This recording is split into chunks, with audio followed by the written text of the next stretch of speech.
hear it. I'm telling you, I can. What's wrong?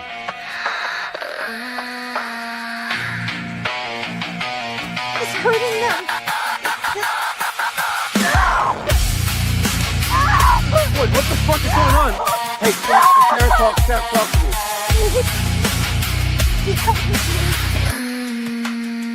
The man in yellow,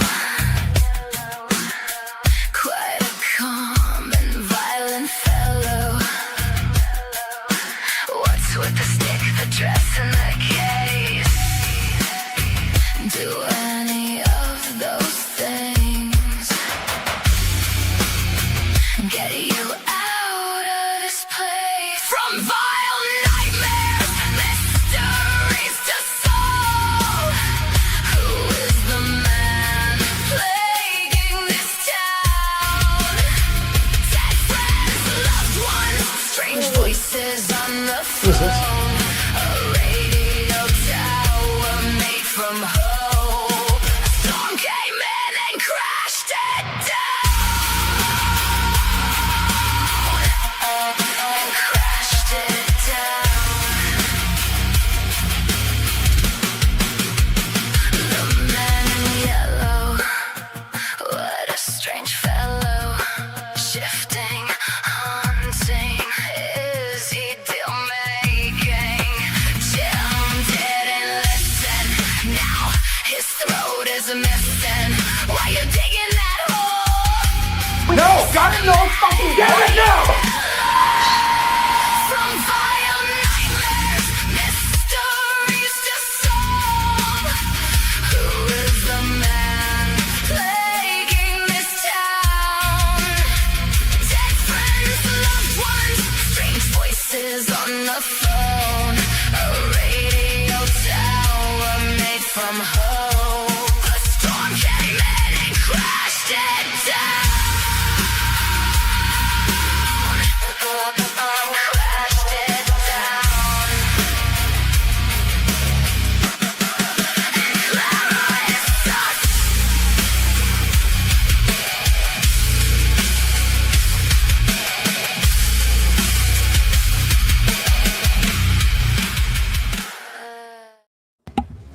And welcome everyone. Happy Friday, Fromily Friday, right? Because we're going to dive into all of your guys' thoughts, theories, and everything in between on this season and more of From. And of course, always joining me tonight is my bestie, the one, the only, the person who kind of keeps us all together, whether she likes it or not. It's Dana. She has the magic, folks.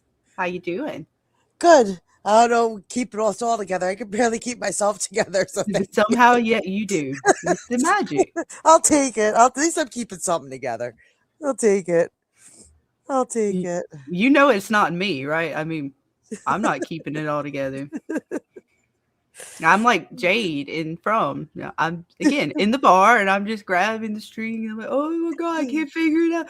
Like the symbol, the thing. Oh, and you're just like, all right, Scarlett, come on, walk it off. Right. Go get some sleep. You're kind of delusional at this point. But no, I swear, Martin. Right. As I see fucking daydreams of Clara, so I don't know. It's fine. Somehow I feel like mine are crazier than yours. Look, mine's slightly crazy just because I don't feel like I have enough dots yet. Yours is like right up in your face all the time. We'll see. We'll see what this season brings. I mean, because come on, they just keep popping her in and around all over. They do. And I still wait to see what's going to be up with Miss Vodka. Because she's supposed to be coming back because we see her in the trailer. So she's somewhere. I mean, Where you been? Oh my goodness. You're supposed to be in the diner. We didn't even see you in the diner. Right. Where you been at? Where's she been hiding? I'm just curious. Or is it just she needed to take some, like they didn't, have enough room to put everybody in there and filming and stuff and schedules? Or is there more to Miss Vodka? We'll have to wait and see. Or was she Captain Shriver? I don't know if she was missing. You might have to check out my video that I'm dropping tomorrow. She might have been there. Well, she might have been someone. See, I have to. That's why Dana's tracking Clara, because she's usually somewhere. Just even if she doesn't have like a main sort of moment, speaking, she'd be in the background. Right? But I'm starting to rethink our girl a little bit after seeing Jim. It's got my mind going that, so I'm putting together some pieces about, the spirits and Clara, and why when we don't see her, we see other things. So we'll have to figure it out. Right, and we are getting closer to the next episode. So we'll have some fun tomorrow night on Dana's getting ready. And you guys will get to see our live reaction to the episode. I can't wait. I can't either. Right. But until then, we still have a few more hours, 24 hours or so to go. Give or take. To continue to kind of talk and think about what they've showed us. I know there's a few little they put another little trailer out there, plus the sneak peek for episode 3. So there's some bits out there. We'll see what everybody thinks and where we're at. I've got some clips for tonight from this episode, this last episode.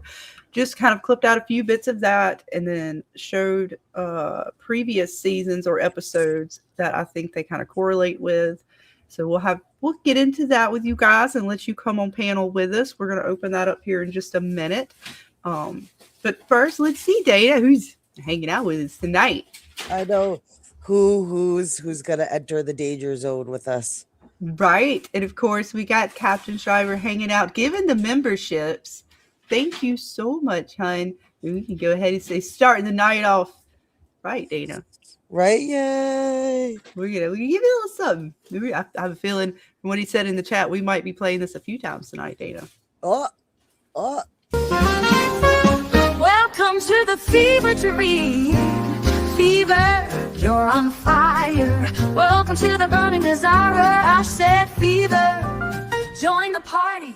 We're burning all through the night. Thank you again, Captain, for the awesome gifted membership. And it looks like Rick F. Fontaine gets the free gifted membership. So congratulations. And thank you again, Captain. And I'm sure you'll be joining us on panel here in a minute. Like I said, that's like such a movie star name, like Rick Fontaine. Oh, I'm curious if it's one of the folks from like the BioShock side of things, because there's a Fontaine in the... I was gonna say, like that just sounds like, or they just have a really cool name and they are like a Rick F. Fontaine. I mean, I don't know. Like it just sounds like such a sophisticated name. It's too sophisticated for us. Don't say that, Dana. No, we are highly professional. Okay. Yes, we're professional. See, Dana's highly professional. Yeah, no, you get the cameos. It makes I'm waiting for the bump. Shh. Don't tell them. Like, what? Fake it till you make it. I guess I have no idea anymore, Scarlett. It's fine. We just don't tell. We just don't tell the people how the sausage is made. It's fine. Otherwise, you don't give away the secrets. Make them think it's magic. Right. And then I see a trailer that Godzilla is going to be in fucking New York. I'm just like, I'm done. I'm done. Fine. Look, it's not real. It's not going to happen. Don't think it's going to happen, and it won't happen. Do not give it the thought. What's up, Doc? Welcome, hon. Speaking of which, right? Welcome, man. I heard you guys had some fun last night. Talking some bits. Talking some Monarch. Nice. So y'all about wrapped that up. It looked what another episode, or was that the last one? I believe the finale was last night.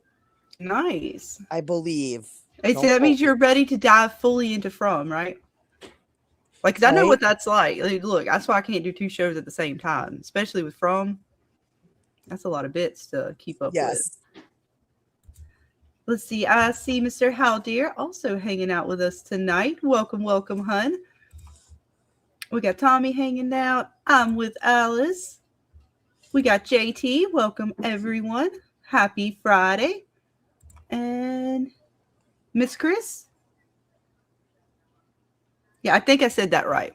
Welcome. Yes. If I didn't, I apologize, but it's Bitey. I'm sorry. I get too excited when I see Bitey because we haven't get to see Bitey too much around these parts. But when he shows up, we get really excited. We love you, Bitey. We hope you're doing well. And we're glad that you're hanging around. Hope you're enjoying the season again. But yeah, welcome. Happy Friday. But yeah, so like I said, we got lots of things to dive into tonight. So I will drop the link. Oh, we got through welcomes faster than I thought, Dana. All right, but we will get ready to drop the link. I got to pin it and all that good stuff. And we'll just start diving into the bits, right? I mean, we are 2 episodes into season 4. And again, full steam ahead, Dana. They have been giving it to us. Ugh. I'm excited. I don't know, like, and that little trailer thing that popped up out of fucking nowhere. Yeah, that Like, I got to still holy digest that. I watched it a little bit. balls. Like, I was like, where did this come from?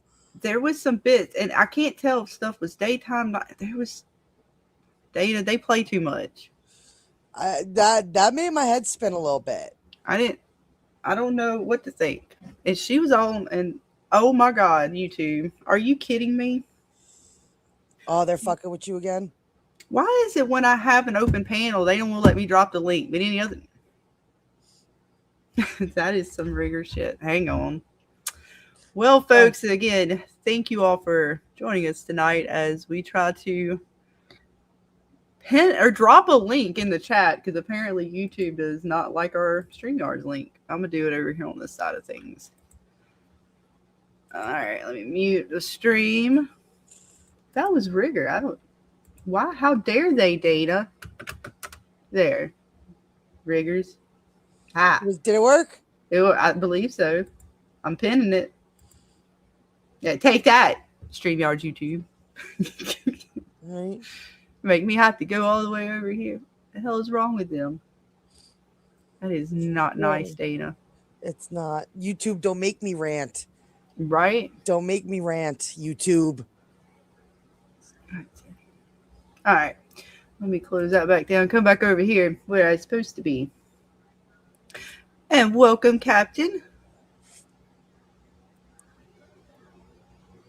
So getting himself adjusted, and we got welcome Pam Jam. Tried liking the stream so it gets pushed out to more people. Well, we appreciate that. Thank you. That's very sweet of you. So I'm trying to think as Captain's trying to get himself situated. Here we go. Almost. We'll try to get I can tell, yeah, you're playing with the camera.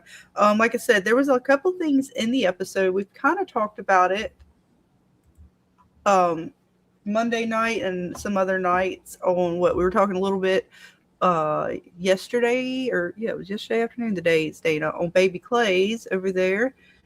But there's a few things in this episode that are kind of almost like, I don't know if it's callbacks or again that cycle kind of like showing itself or repeating.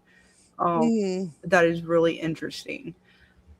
So I'm trying to think, what do I want to show first? Actually, I think we'll get into these. It's not him. Hey. Listen to me, okay?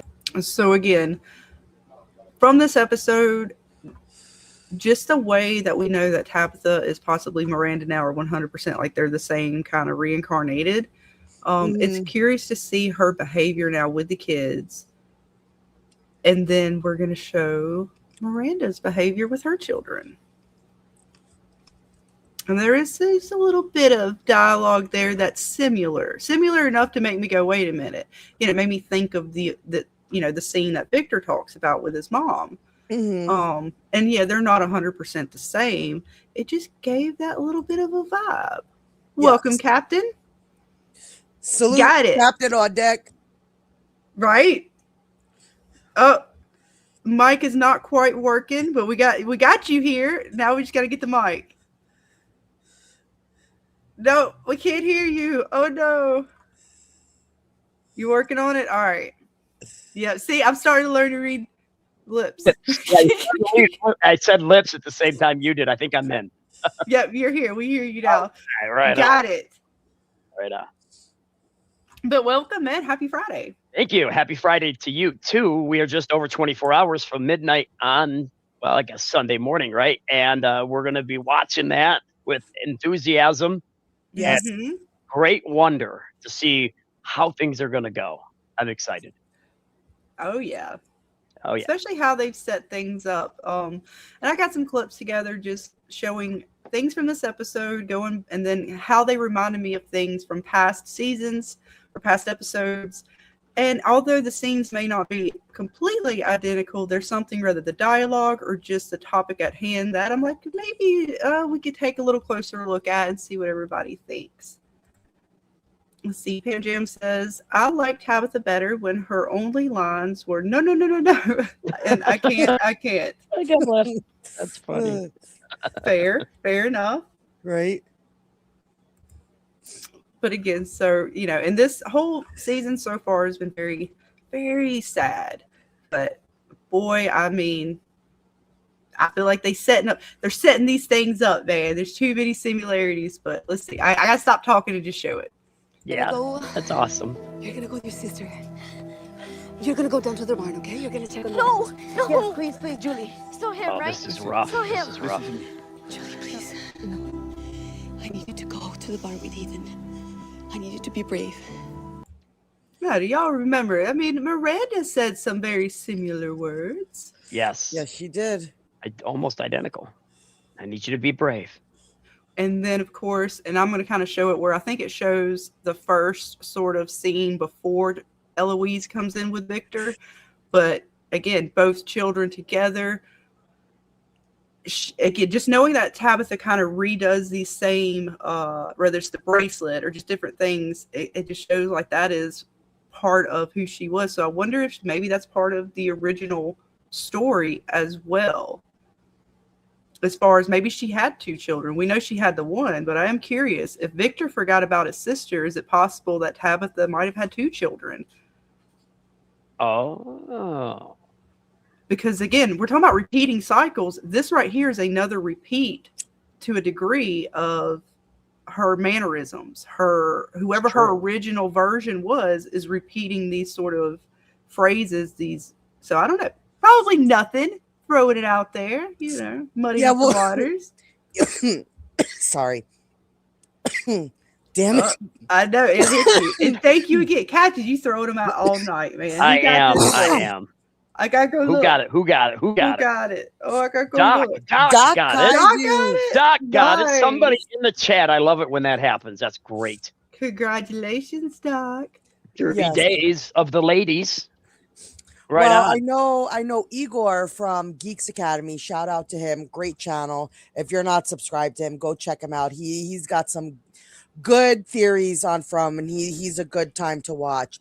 I was watching his live stream. I think it was yesterday when that little new trailer kind of dropped, and he made an interesting point. Now, mind you, he said he didn't know if this just came to him off the top of his head or if he heard it somewhere, but I'm going to give him credit. He was like, what if Thomas's fate was already sealed because the cycle, Tabitha was only supposed to have 2 children?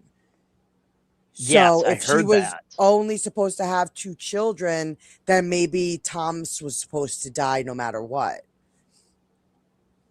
Right. And I How found that far does it- interesting. Well, because it goes into this too. Like, how far does that reincarnation go where it continues to set her sort of on that same path, regardless, like those same elements, no matter what, you know, her reincarnation she is, those things are always going to be set. So, I mean, I could see it because, again, like 2 children, and we're about to see it's kind of like the same similar scene, or at least her mannerisms and how she's touching her children and talking to them and, you know, comforting them is a very similar manner to how we'll see with Miss Miranda. Right. So I just found that like very interesting when he said that, like maybe Thomas's fate was sealed from the beginning because for the cycle that reincarnation only has 2 children. And I was like, oh, that's dark, but that makes a lot of sense. It makes a lot of sense. Like there was going to be no avoiding the death of that child because if she's supposed to follow this cycle, then the child was never meant to be. Mm-hmm. You know, like child she sacrificed, right? I mean, we're thinking that her child, you know, she didn't want to be part of it, but who knows? The story isn't fully told. And welcome Chris M, Bill Chill, everybody for joining us. But let's see. Can you do that? Okay. Thank you. Okay. Just try to breathe. Look at me. Ethan, We're gonna go. It's not him. We'll go find him, right? Come on. We'll find Oh him. God, and it is horrible after on. this. This is is bad. like, This is so sad. like we don't have to see that part, okay? I didn't clip that part because that was woo, The I gotta town's make cruelty. a song of that or something. The cruelty of this town has just gotten so worse. It is so bad. So again, we're going to see kind of Victor's memory of his mom and how Miranda did them, but also keep in mind the item that we see here as we track items in From and their meaning and helping Victor to remember. Victor, I need you to be brave. But I'm scared. Everything's gonna be okay. You just draw your pictures. And no matter what happens, you do not come out until morning. I love you. Yeah, and there was just something about the way they used the same phrases and using brave in kind of the same tone, but also just the way she kind of holds them and stuff. Again, they're not in the same place, but just kind of telling them, hey, please go do this while I deal with this. You know, be brave. I love you. It's going to be okay. It was just, I don't know, there was something to it. And then the fact that the item, the crayon box, the little crayon Crayola item, was what helped Victor to remember to go looking for the pictures, to remember his sister. So again, we'll see a scene here coming up about the items that people leave behind and their meaning with both the boy in white and the man in yellow, aka Sophia. So even though this is particularly about Tabitha and Miranda, it kind of doubles up with the items as well. So I don't know. And again, the link is pinned to the top of the chat for anyone who wants to join us tonight on panel and give us your thoughts on some of these bits. Don't be shy. Don't be shy. Right? Step on up. So what do you I'm guys? shy, and here I am. What do you guys think? And there's a little bit more to this. It's going to. I kind of did put in the parts with Eloise as well, just because I mean it was so heartbreaking. And Victor's, it was so bad. What do you guys think? Is there anything to this? Like possibly Tabitha is kind of recreating these events, or they're happening again as if this is part of her reincarnation, setting up for something bigger, like the event happens here in Victor's timeline.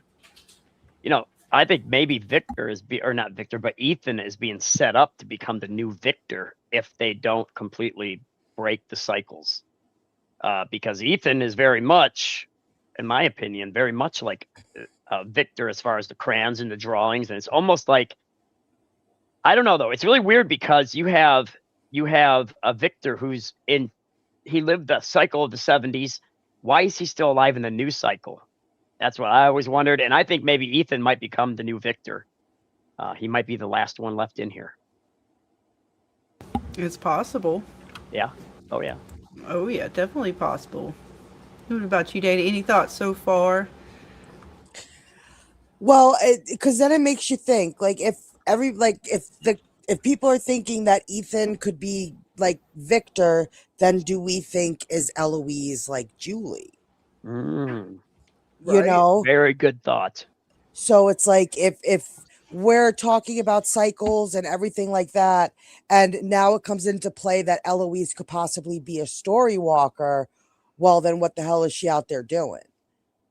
Like, is she the biggest one I see on any of my Clara videos is that Eloise is Clara. And listen, Oh my goodness. you know, it's really fun to talk about, and it's a possibility because the age doesn't match up a lot, but I'm like, but if she's story walking, her age really doesn't matter because we don't know what time frame she comes from. So she doesn't necessarily have to be the exact age of Victor to still be considered Eloise if that is something that happens. But it would be interesting because Victor's very vague about her death. He thinks he finds her, but then he's not really sure. It's kind of gruesome the way he describes it. And so there is a possibility that she's still alive because Victor might not have actually seen what he thought was his sister's body. It could have been something else or somebody else. Right. Absolutely. So she could still be wandering around out there. And she definitely could be. And like Chris M says, Ethan like Victor, but Victor more innocent. Yeah, Ethan did seem, well, because the way that Ethan and Victor paired off to begin with, and he was almost as if Victor was taking Ethan under his wing to kind of take on his role to a degree. Yeah, those two definitely kind of follow the same pathway. I definitely could agree with that. Yeah, What's and up, the town makes Matt? them that way. Being alone in the town would definitely make somebody be a little bit off, like Victor is after all those years of loneliness. Right. Oh, yeah. And then just this, Yeah. among the other things that he could have seen in between that time, that, the before horrors. Boyd or whoever, Donna and them came along, that kind of helped set him up even better than he was, because Donna did kind of come in, I think, as a mother figure to him before Tabitha entered. Yes, the Peaches. And T and Chin was a big part of that too, but Donna was before that. But yeah, definitely, for sure. Victor's your favorite. More Victor, less Acosta. Oh yeah, we got some bits with her later on tonight for the members only stream. I did take out, and that one's for Mr. Baby Clay, since he was talking about how much he was kind of feeling Acosta. I took out the bit with her and Boyd, so we'll dive into that for the members only stream after this one tonight. So we'll be here for about 3 hours, and then we'll take a break and be ready for the members. But let's see, we'll listen to some more bits. And again, anyone who wants to join us, feel free. The link is pinned to the top of the chat. Come hang out, talk some From, give us your thoughts and theories. Mom!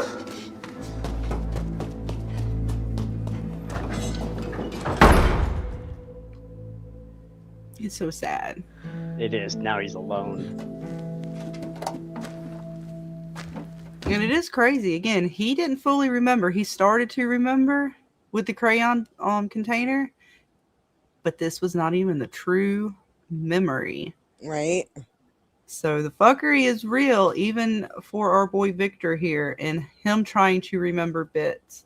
Which again, the trauma, we just would assume the trauma alone would cause him to forget. But it is curious. To forget your sister. Again, they've played it out as it is just the trauma, and I'm assuming it is. But I'm wondering if there was ever a chance that, the man in yellow and all that just wanted him to forget. But I'm pretty sure it's the trauma and him knowing, like, his guilt kind of for the situation. What if the man in yellow touched him and caused his memory to become fragmented? It's possible. Because he's touching everybody else as the form of Sophia. Got Kenny's falling asleep, and the poor priest, he met his demise. True.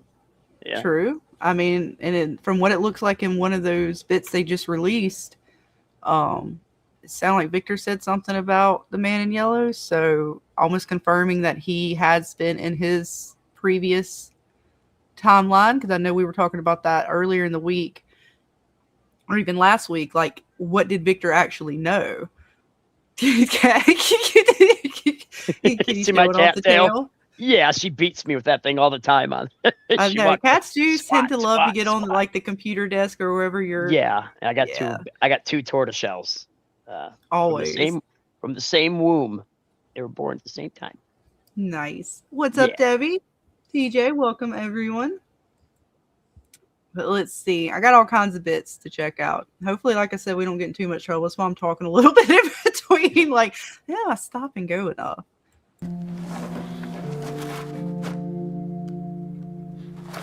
Oh, but God, you go back and think of how sad our poor boy here, man. Right. Things he had to kind of go through. And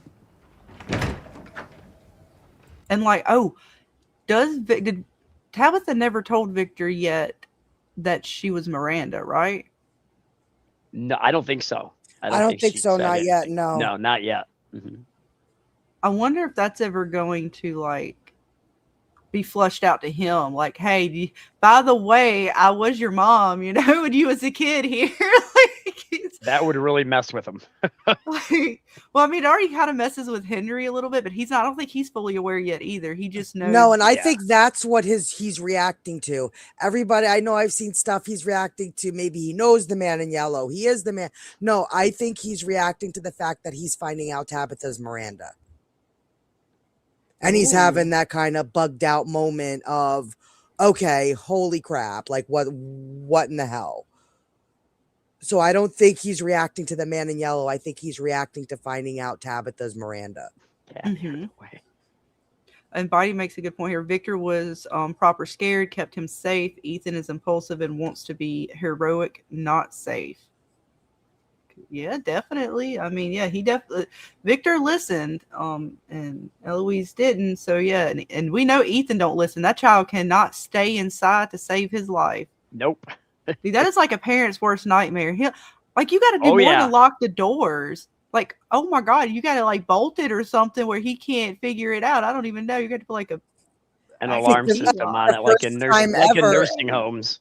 You need to put one of them kid leashes on him. I'm telling you. I used to always look down on parents that use like those. Right, like I always thought it was shameful to have to have them, and now I don't. Right know, now, I'm like, okay, I get it. I get it. Here, man, we might need a just strap them in. Just strap. You ain't going nowhere. Get over here. Oh, goodness. See, Eloise is boy in white. Eloise is good at hiding. Boy in white, first person Victor sees. Okay. Bill Chill says, man in yellow, touch of death, distortion, sleep, and... I think you meant to say amnesia. Amnesia. Yeah, that's what I meant to say, yeah. He fragments his memory. Okay. I could see that. If he touches them, it could all come rushing back. Mm-hmm. You know? Welcome, Lee Bradley. Let's see. Victor's reaction to the painted words of knowledge comes at a cost seemed to really spook him. Like he'd seen or heard it before, and he's worried about his dad's safety. Yeah, definitely between this episode and what they've put out for what's to come, he is definitely worried. He even early on talking to Jade, he didn't want to tell Jade certain bits about the knowledge because he was worried that people who go out and try to seek answers, bad things happen to them. They don't come back. So I could definitely see that for sure. And only Jade knows about Miss Tabitha here. Welcome, Mr. Tank Ferret. Hope you're having a nice Friday. And kid leashes are a must. Apparently, but if you watch this show, you'll find out we got a character, a little boy named Ethan, and they cannot keep this child in the house to save their life. How he has survived a place like From this long, we do not know. The monster should have already... Granny almost got his little ass opening doors and stuff. Dana. Right? Again, he's like a parent's worst nightmare. He is the one thing that is better than birth control. Here, try to take care of this little boy. He's going to run away. Like you can't, you're not going to be able to like lock the doors. No, he snuck out of the back door like twice for this season and like a season or so back. That is just, right. Well, yeah, they might need to do something to him because he's, again, leash, Dana. We're good with it. Tank approves. Right? Oh, wait, you're joking? Well, I mean, I was going off your word, Tank. I was taking your approval.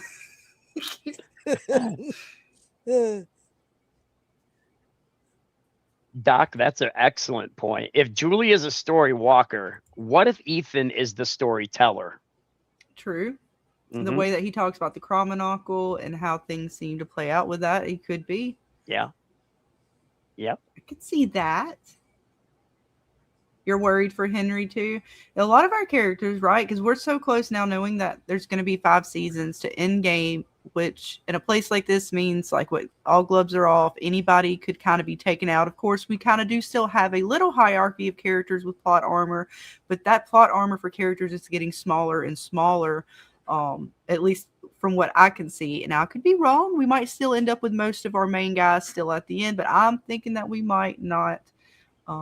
What about you guys? You think we're going to lose some main ones between now and the last season and only have like a few left? Yes. I think we have to. We do. I think that's just going to be part of it. But who? And everyone's great in this show. The characters are all very well done.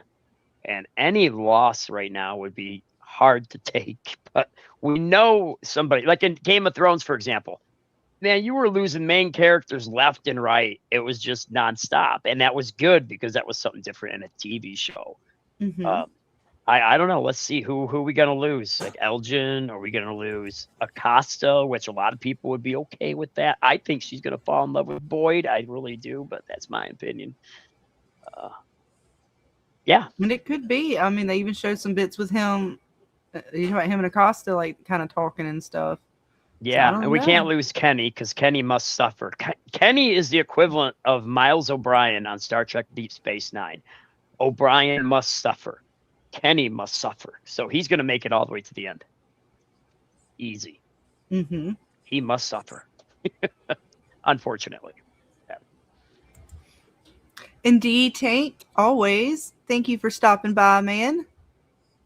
And have a great weekend with the family. But yeah, so again, all the bits. Let's see. Where are we at?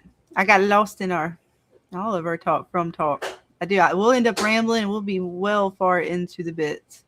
Right. Hello. Victor, I need you to be brave. I am counting on you. Oh no matter no. what happens, He you forgot. cannot leave.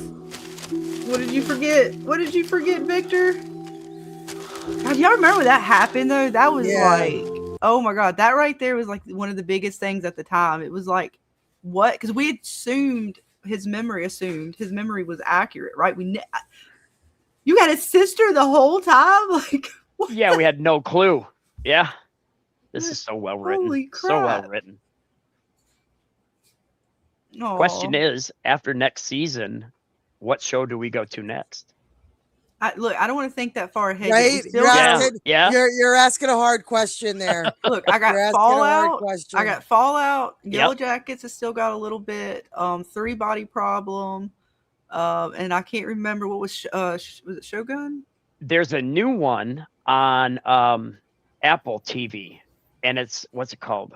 Oh, I just started watching it last night. I can't think of the name. It's about a lake. Like anybody else in the chat might know what this might be on Apple TV. I could look it up, I guess. Something Not too way. sure. Something way. The word way was in it. I think it was the last word of the title. Okay, so let's do this. Apple. It's supposed to be like a Stephen King thing or something, I think. Apple TV Not sure. way show. Widows. Not sure. I'm looking it up. Yeah, Widow's Bay. It's Widow's Bay. Yeah, that's just starting. It's supposed to be somewhat similar to From as far as mystery box. Oh, okay. So I'm gonna start watching that probably tonight. Later after we're all done with this. Nice. Yeah, Not this Widow's Bay. Ultraman series. Okay. Scarlett, give me 1 second. I just have to go help my mom with something. No worries. Debbie says it's very Twin Peaks. Oh, okay, nice. I want to check it out. Yep. Oh yeah. Because it's just starting, so that would be kind of cool. What's up, TJ? You here to talk some From? Hey. Hey. Are you talk From? I'm Why, gonna teach you if you're not here to talk. Are you good to talk From? All right, bye, TJ. Hold on. My bad, Scarlett. Okay, my bad. You here to talk What's up? From? That's what we doing. We talking From. You talking from? Okay. We talking from. All right, bad. All right, bad. Gotcha. Check this out. You need to protect your sister. Please don't go, Mommy. These aren't mine. They're not mine. What? They were hers. You just draw your pictures, okay? And you stay here all night. And when I come back, we're gonna go home. I love you. Okay. I had to clip it out because otherwise we were gonna get in trouble. We already gonna get in trouble. But yeah, that was horrible because in that moment you see Victor just kind of like fall to the ground of He like breaks a little bit. yes. Mhm. Like the fact you forget your sister, you put all of her images, he took the time to take all of these images that she had made to put into the trunk to have a spot to remember her, but also to forget her. And then of course what comes right, like as he's remembering this moment, right? Because we're seeing him kind of fall to the ground and he's still remembering how he was not brave, or how he felt like he was not brave and he let his sister go out into the the arms of the monsters, possibly, or whatever Man in Yellow might have been playing with at the time. If the theory that we have Julie as story walker and Ethan as storyteller, looking at these two on screen, I'm glad you're doing this, by the way. What if we got the storyteller for the 70s cycle in Ethan, or not Ethan, but in Victor, and then in Eloise, she's the story walker, just like the two other kids in our current time, Julie and Ethan. Every cycle has to have two kids that are related. One becomes storyteller, one becomes story walker. Which makes, and it goes into, again, Makes is sense. their original, Tabitha's original version of herself. We know she had a daughter. Did she have a son? And I'm curious if that son was possibly like a boy in white. The way he's guided them and talked to them, if we see him as a good figure, kind of friendly. Now, of course, I mean, that throws away kind of the reincarnation thing a little bit.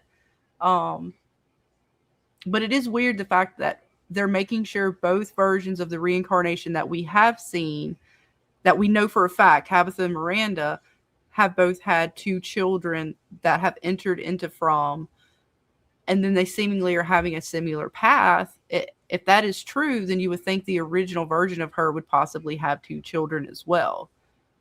But may not. That just could be I mean, I don't know why they would continue to, have the two, and particularly a male and female child with both variations, other than, I guess, just for fun. Let's see. Lee Bradley says, Miranda and Tabitha both were super willing to leave their living children to try to save the dead ones. And that is true. So much so that Miranda was willing to take her children to From, trying to find From. She did, with her children, and didn't even wait for Henry to get home. She was like, hey, y'all want to go on an adventure? Let's go. Let's go on a car ride into nowhere.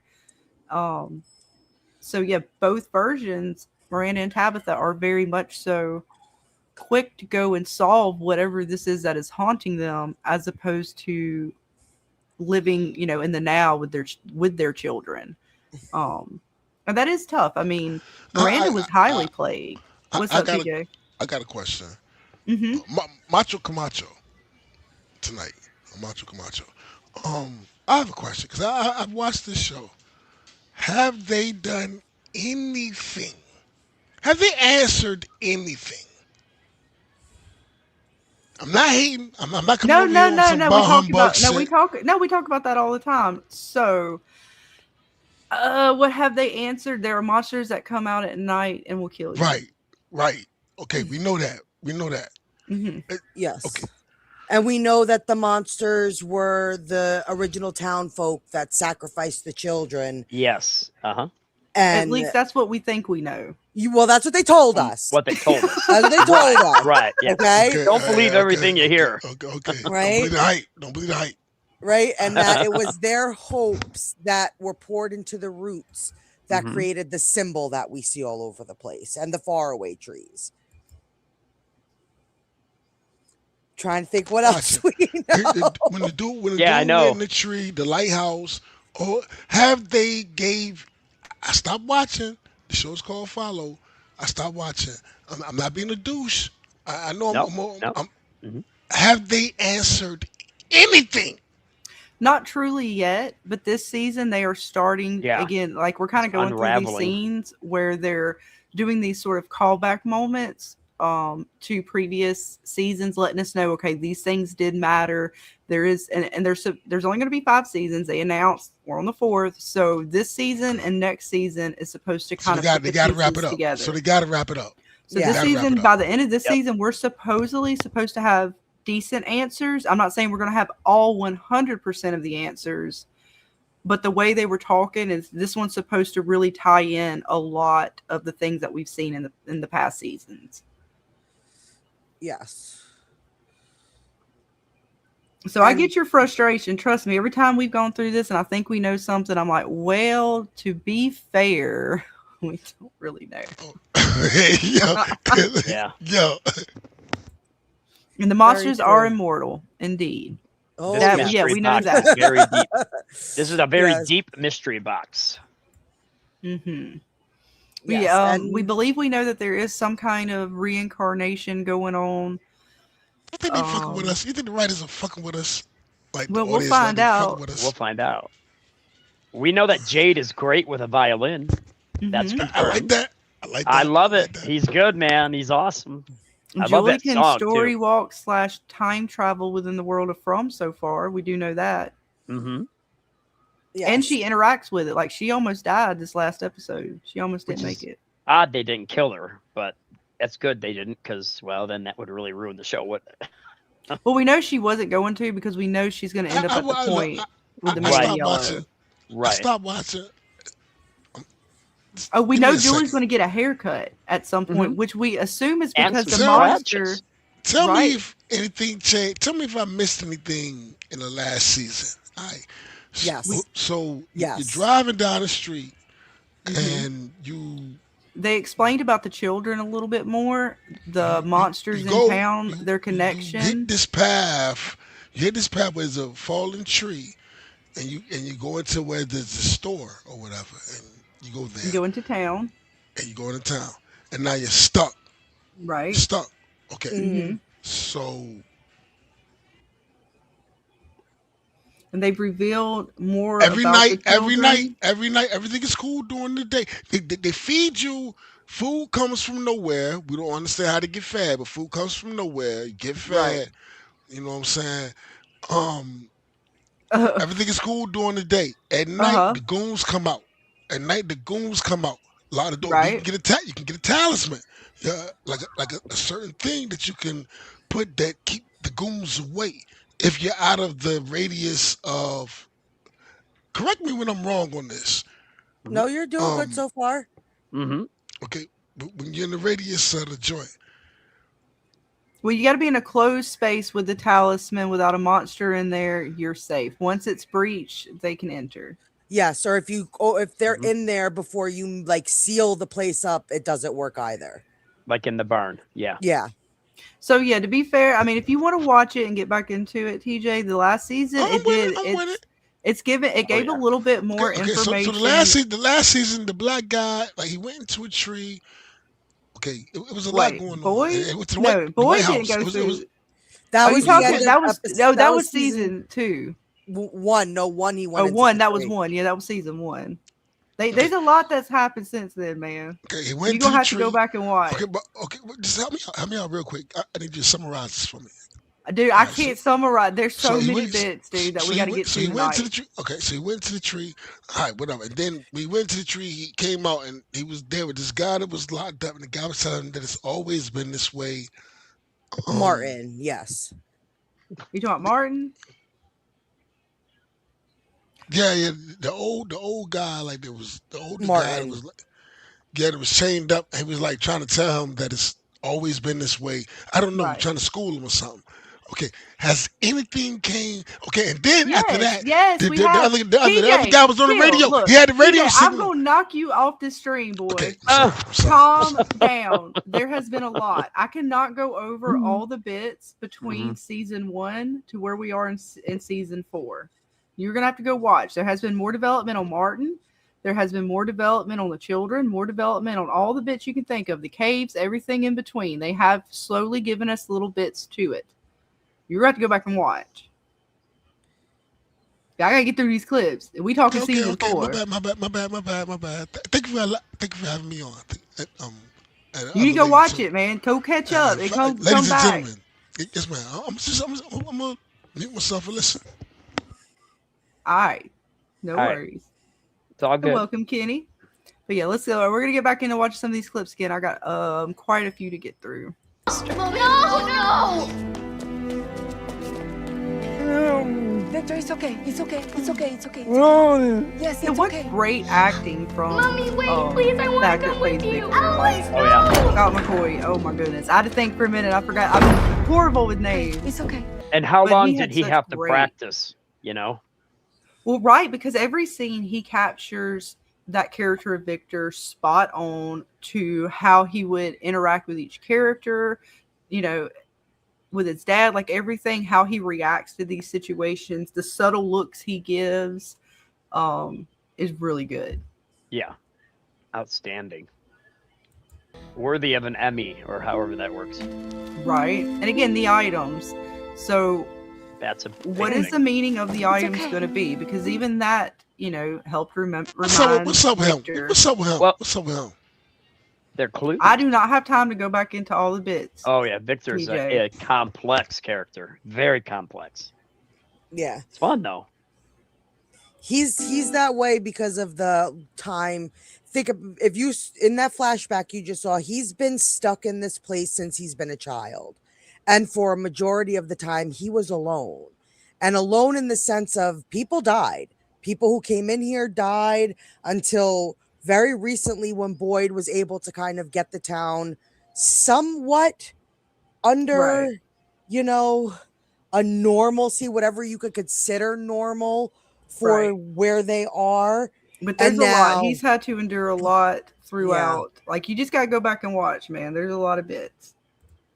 What's up, Heather? Let's see. Jen says, could they be in a fishbowl? Theory based on a drawing. If they are, they need a flood and a boat to float to the top to get out. Yes, indeed. I've heard this. So did he ever answer, like, him having all the flashbacks that you got to go watch? I'm not going through all the bits, man. You don't know you ain't watched it. No, they have not. They have not answered that yet because we still you would know if you watched this show, TJ. Go watch. I know this shit. Excuse me, lady. You ain't watched this. I'm not talking to you. I'm not talking to you. I will kick you the fuck off my stream. God damn it! Don't kick me. Okay, I'll mute myself. I'm not in the mood tonight. Louise? Louise? Come back.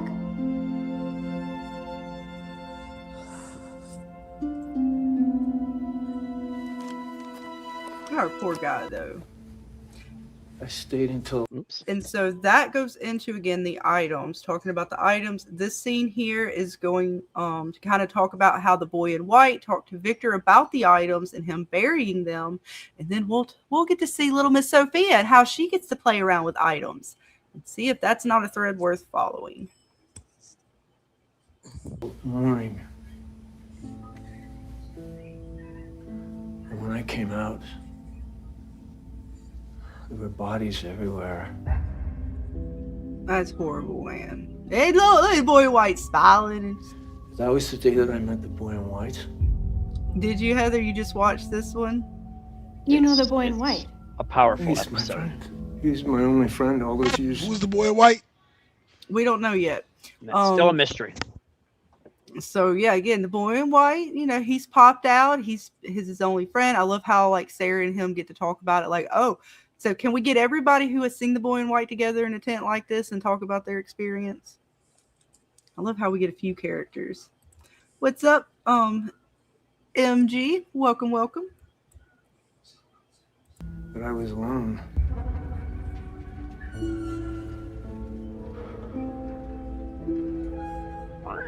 He was alone. Our poor Victor. Almost made me think the boy in white was part of his imagination, but other people see him. So that kind for a quick second, I thought that too. Yeah. The invisible friend. I think we've all been there and done that and got the T-shirt. In a place like this, I wouldn't be surprised. Yeah. That's one of my Shriverisms. I mean, and truly in this place, I wouldn't be surprised if he isn't some sort of imaginary friend type element to everyone. I mean, yeah, like everybody can see him, but there's movies and stuff that talk about imaginary friends and how they will be continued on from one person to the next. But if everybody can see him, then... Well, not everybody. Not everybody. No. Only certain people. Okay, well, then it's just not me, though. So if it's just not me seeing them and somebody else is seeing them, then it ain't me. I ain't tripping. No. Well, do you remember what was that movie? Was it Drop Dead Fred, and all the kids could see all of the imaginary friends of each child?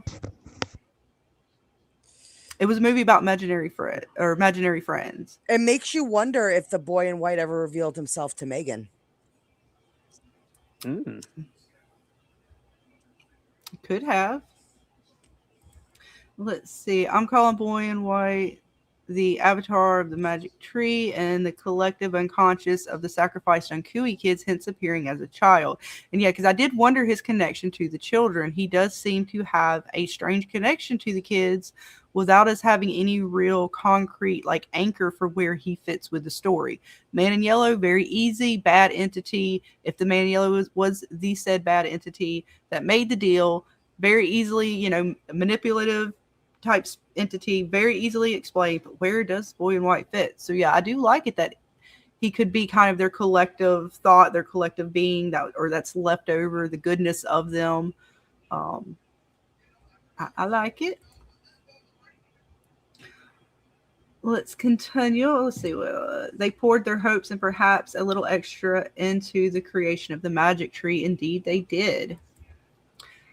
They were told a story that gave them hope, and as they laid on the slabs, they poured their hopes into the roots that made the symbol, and Dally made the trees. And look, am I the only one that's horny here? Because like we see like laid on the slides and look All right, phrasing. TJ. Last warning: you're going to be kicked. All right. Bury them all. They were just lying there in the street. I couldn't bury them. So the Boy in White told me to gather things that were precious to them.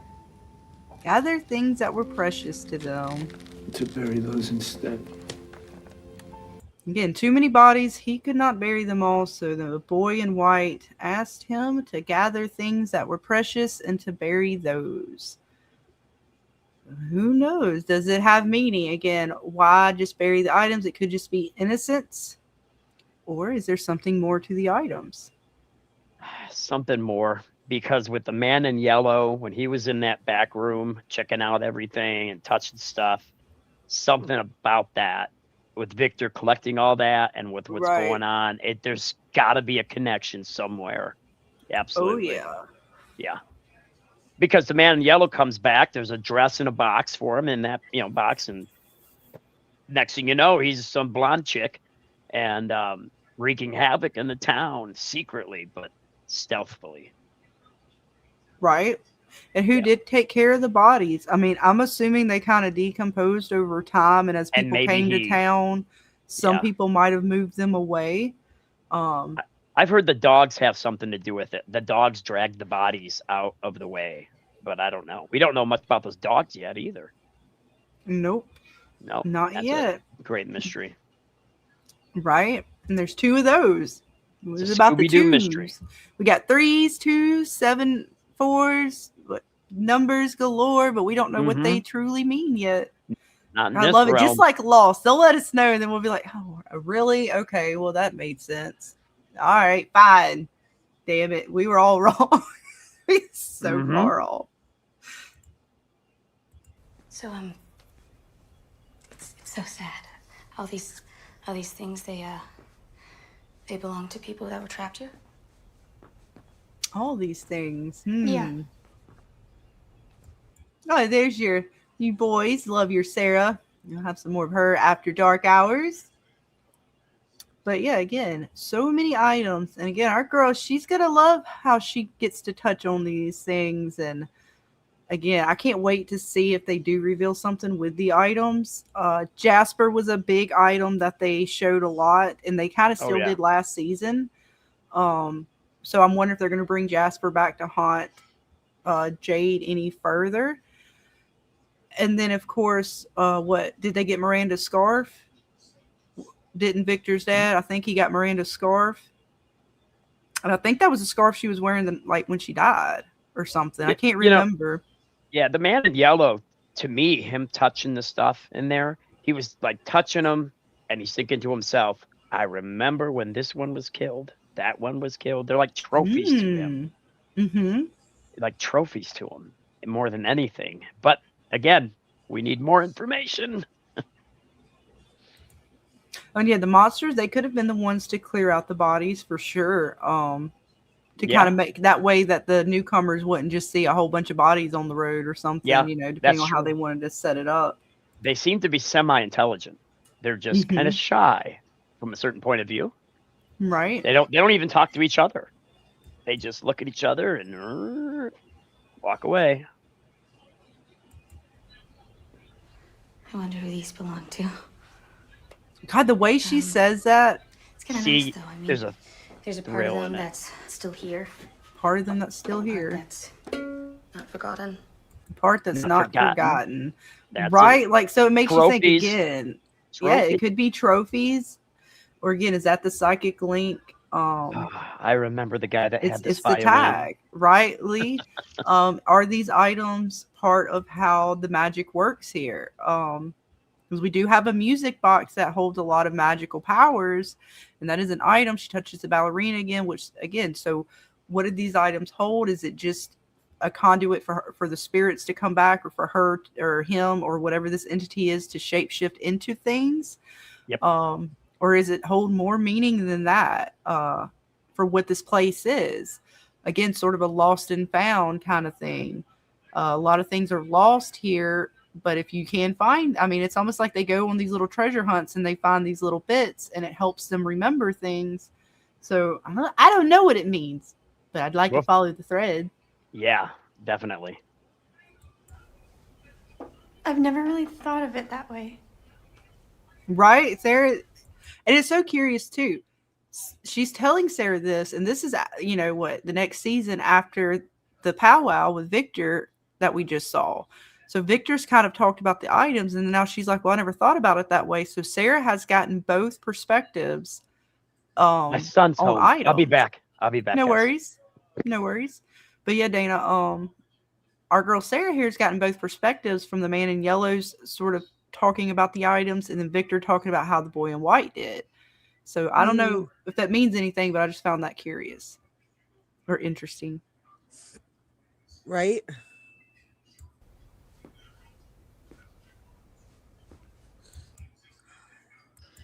And welcome to Soul Taker. Welcome, hun. Hi, Oh, hon. Hey, I can think you y'all have hear us in me? the background. Do you have a tab open? I don't. Does it sound weird? Yeah, we can hear ourselves a little bit. Wait. Yep, it has an echo. Let me see.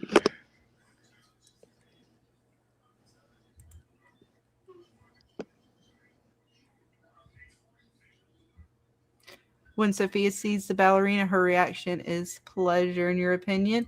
And yeah, it was very curious.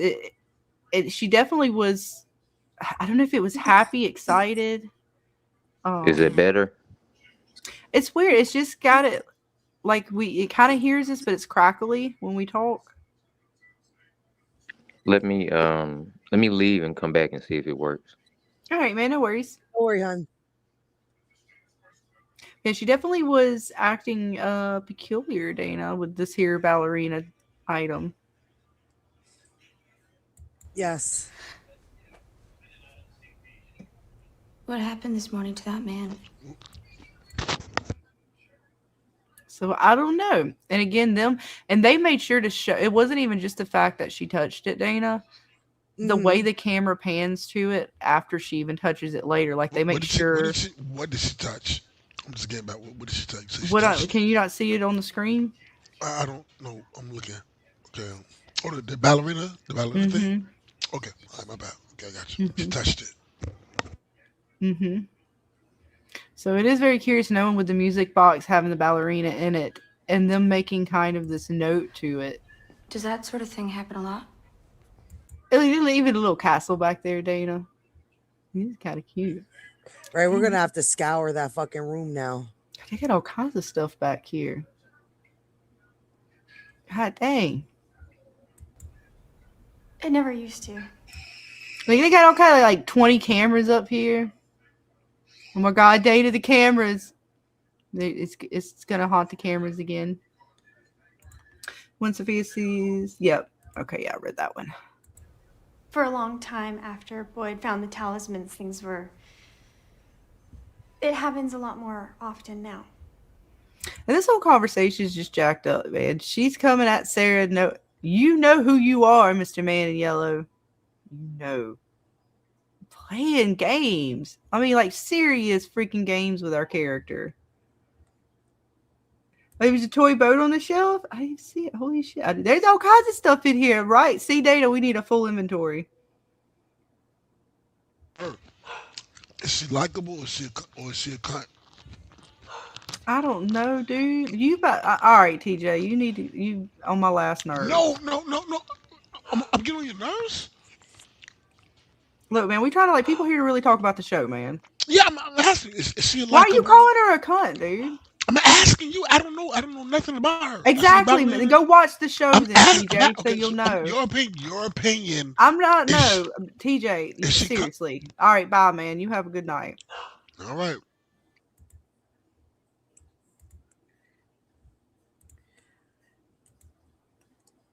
All right, but yeah, we're gonna have to do a full inventory.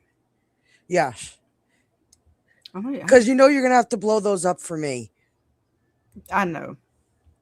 And he found the radio in the police station.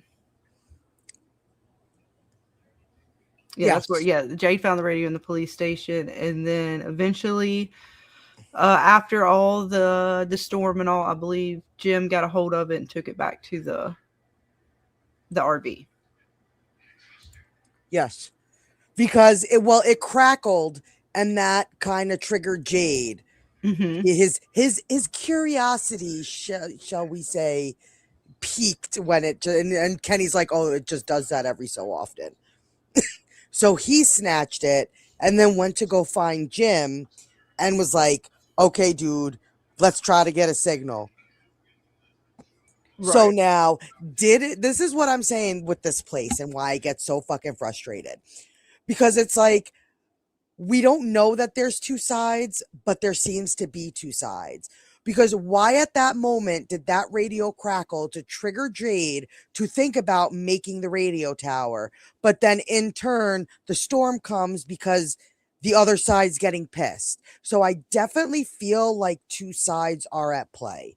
Like that's just another like thing that was like always curious to me. Like it crackled right at that moment for Jade to hear it, to trigger him to want to then go make an antenna to see if they can get the signal out. Mm-hmm. Right? So it just makes me always, like every time I think, okay, there maybe the two sides, but then something like that happens and I'm like, see, who's on what side, damn it? I know, and that radio is still going to come into some more play. Again, another item. And Julie did it. Well, we're going to find out. And yeah, that is interesting that there's a little boat back there. I'm going to have to get a screenshot of that. I have to go back and get one. All right, let's see. I'm sorry. I shouldn't have said that. It's okay. It's important to be honest about things. My dad used to always say that. Oh my God. She's playing that part, man. Making Sarah feel bad. I'm sorry for saying that. They were with this bitch is ready to play games. I can't. No, this chick here. Right? She's just fucking playing the part. Hello. Hello. How are you, honey? I don't hear no echo or crackle or nothing. Wait. Okay. I don't think so. I think we're good. Okay, good. How y'all doing? Good. How are you? Oh, damn it! It's back. I'll mute and unmute myself because I don't know what's going on. I know. Damn it, StreamYard's always playing. But welcome, hon. We're glad to have you back. I'm glad to be here. Where we at?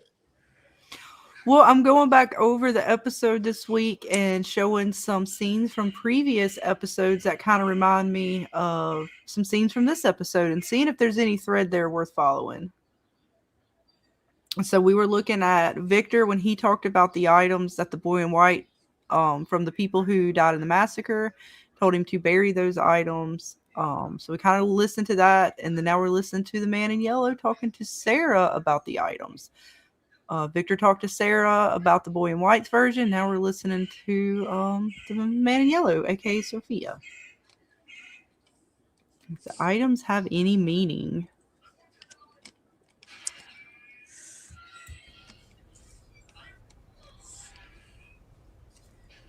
Do you have family here? Oh, No, not Right? anymore. not Oh, anymore. Right? oh, Like, yeah. Oh, not anymore. like just like now that I we know know. God, that face. the cruelty, Look how she's. cruelty. She's staring her down too, Dana, trying to look all sympathetic and shit, but yet judgy. I get this Mhm. sense of judginess. Right? Right, all the buttons, pushing them, man. You must be hungry. We should get some food. Yeah, I am. I'm starving. Oh, for what exactly does? Right? Can they eat? Because we know the monsters may not. I don't know. Can they eat real food? I guess we'll find out. Right? She's What you like craving? Do we need another Nikki? What do you the other, eat? Some right? The rotten other dark food? meat and shit. Like what the fuck? Right? You want some of them Fatima, vegetables? Oh, there's a genie. Yes, it is a magic lamp. You see this shit? To the what is it, the right, Dana, of the ballerina. Look past the golden brass looking things. There's this dark black lamp item. Okay, kinda, yeah. It kind of does Okay. look like a magic lamp. It could give a genie next. It's a genie in a bottle. Sorry. Good singing though. Yeah, okay. Did Did you- you notice with the ballerina that maybe it was 1 or 2 episodes, an insect or some creature starts coming out of her mouth? Could that be the spider that's protecting the Lake of Tears? Well, I know it was worms coming out of her mouth. So Yeah, I it don't was know. something. Yeah. I don't know. The spider still could be part of the Lake of Tears, though. Yeah, I think so. Because in the picture, yeah. Right, we're looking at the items behind, not just the ballerinas. So they Oh, found I the see. boat on the other side with Sarah, so on the other side of this frame or whatever. And then we got the honey pot. We got a magic lamp over here to the right, the little black item here. Uh-huh.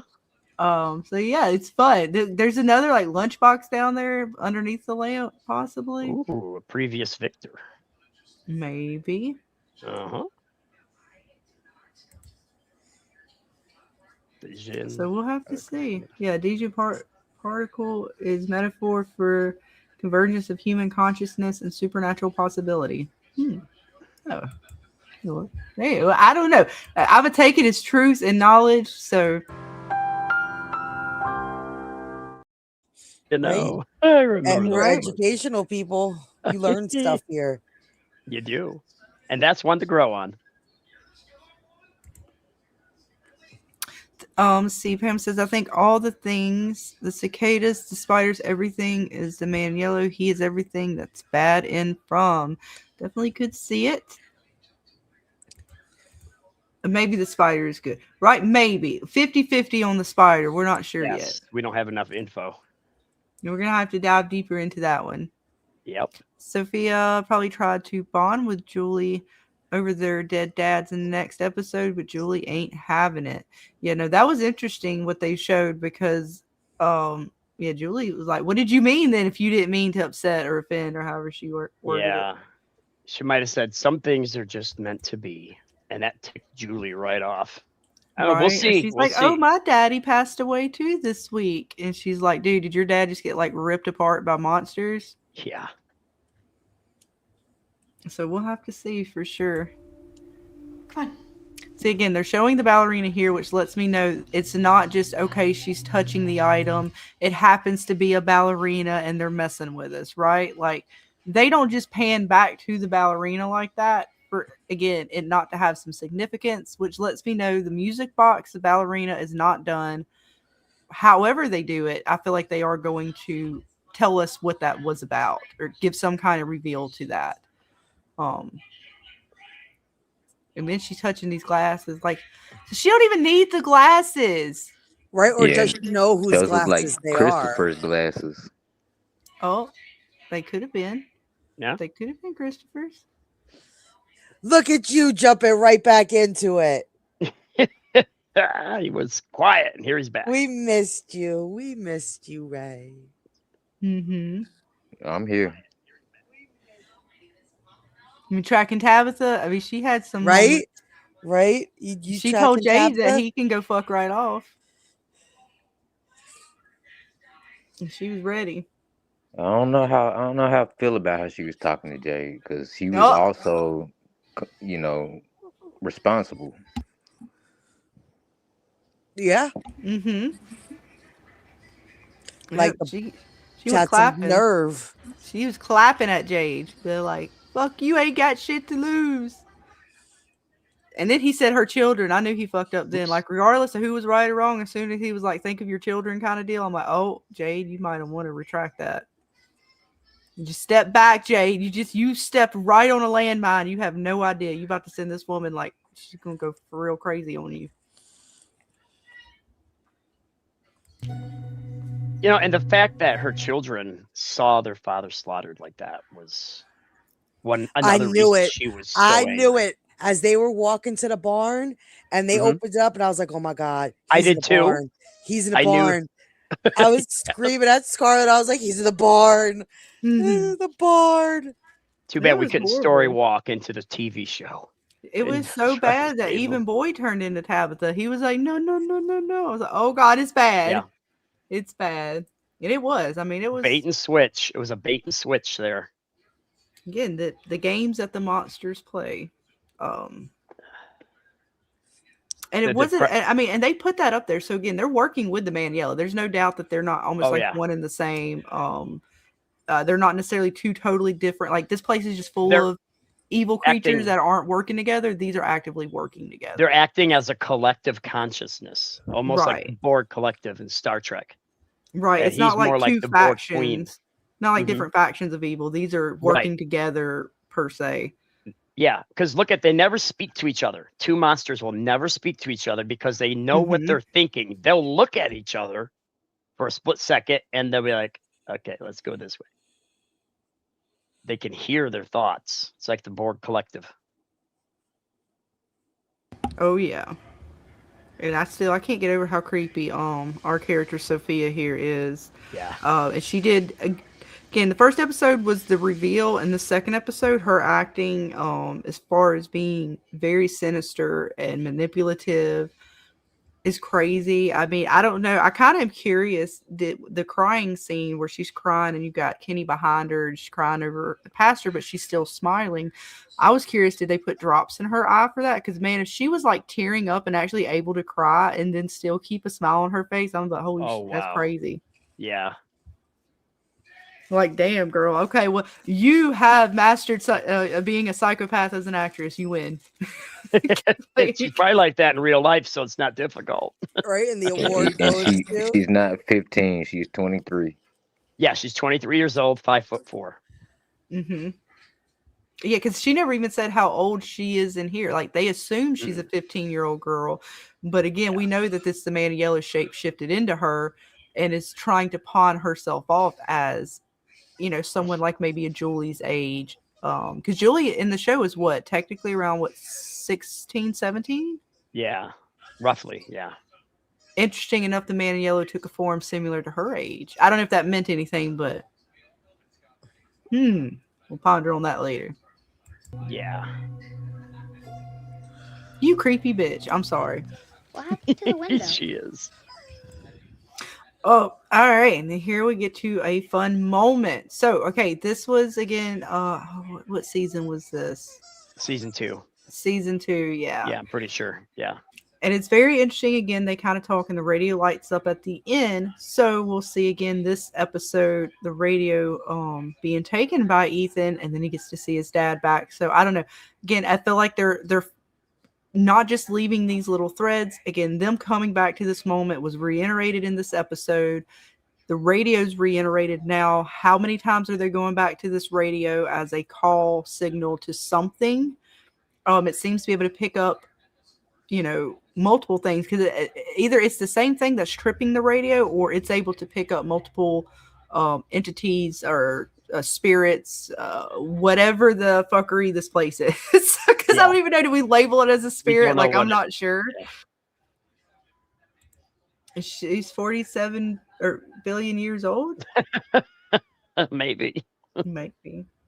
We may never find out what this place is, even up to that last episode. We may never get the truth about this place. Oh, yep. See, and that's some bits that I think, Dana, you were talking about with Tabitha, just how she was acting in the episode. And Lee Bradley says, Tab spent more time scrubbing the wall than sitting with Jim. Yeah, that might be true. Pretty close, yeah. But you were doing the woman thing, right? Don't we get angry sometimes? We go clean. I do that sometimes. If Hey, I'm a dude and I do that. Yeah, but I told you, you guys already know, like, the more I watched it, the more her just reaction to everything, and then seeing what she does in the preview for this episode, like, I don't know if that just kind of triggered my like animosity more so towards her. Like, I was just like, how are you gonna sit there and friggin' say what you just said to Jim's dead body, and then now this episode we see fucking Henry trying to stop you from going back into the goddamn tree? Like, who's gonna be with your kids now? Who'd you dump them off on? Like, you just lost your husband. You said that you're gonna protect the kids, but is running away and going back through the faraway tree like saving your kid? Like, I get it. Maybe it is, but I was just like, it's too soon. Like, like your kid, Ethan is breaking down. Julie is a fucking mess. And it's like, right now, your children need you. She needs to stabilize the family first as much as possible under the circumstances. And then, a few days later, maybe. Yeah, because we also saw that fault in Miranda when she left the kids behind in the root cellar. Absolutely.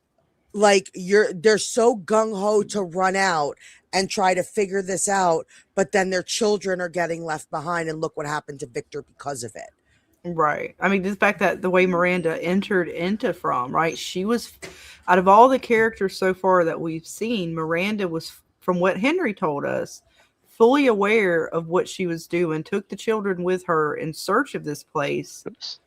Because, she felt like she was being haunted by the images or whatever, that she could have left her children behind. Like, I get a mother wanting to be with her children, but if she knew everything that she knew about this place, as far as what she saw in those images that she was painting, would you have taken your I mean, part of me is like, yeah, I wouldn't want to leave my children behind, but yeah, she did do it with a swiftness that is a little bit concerning.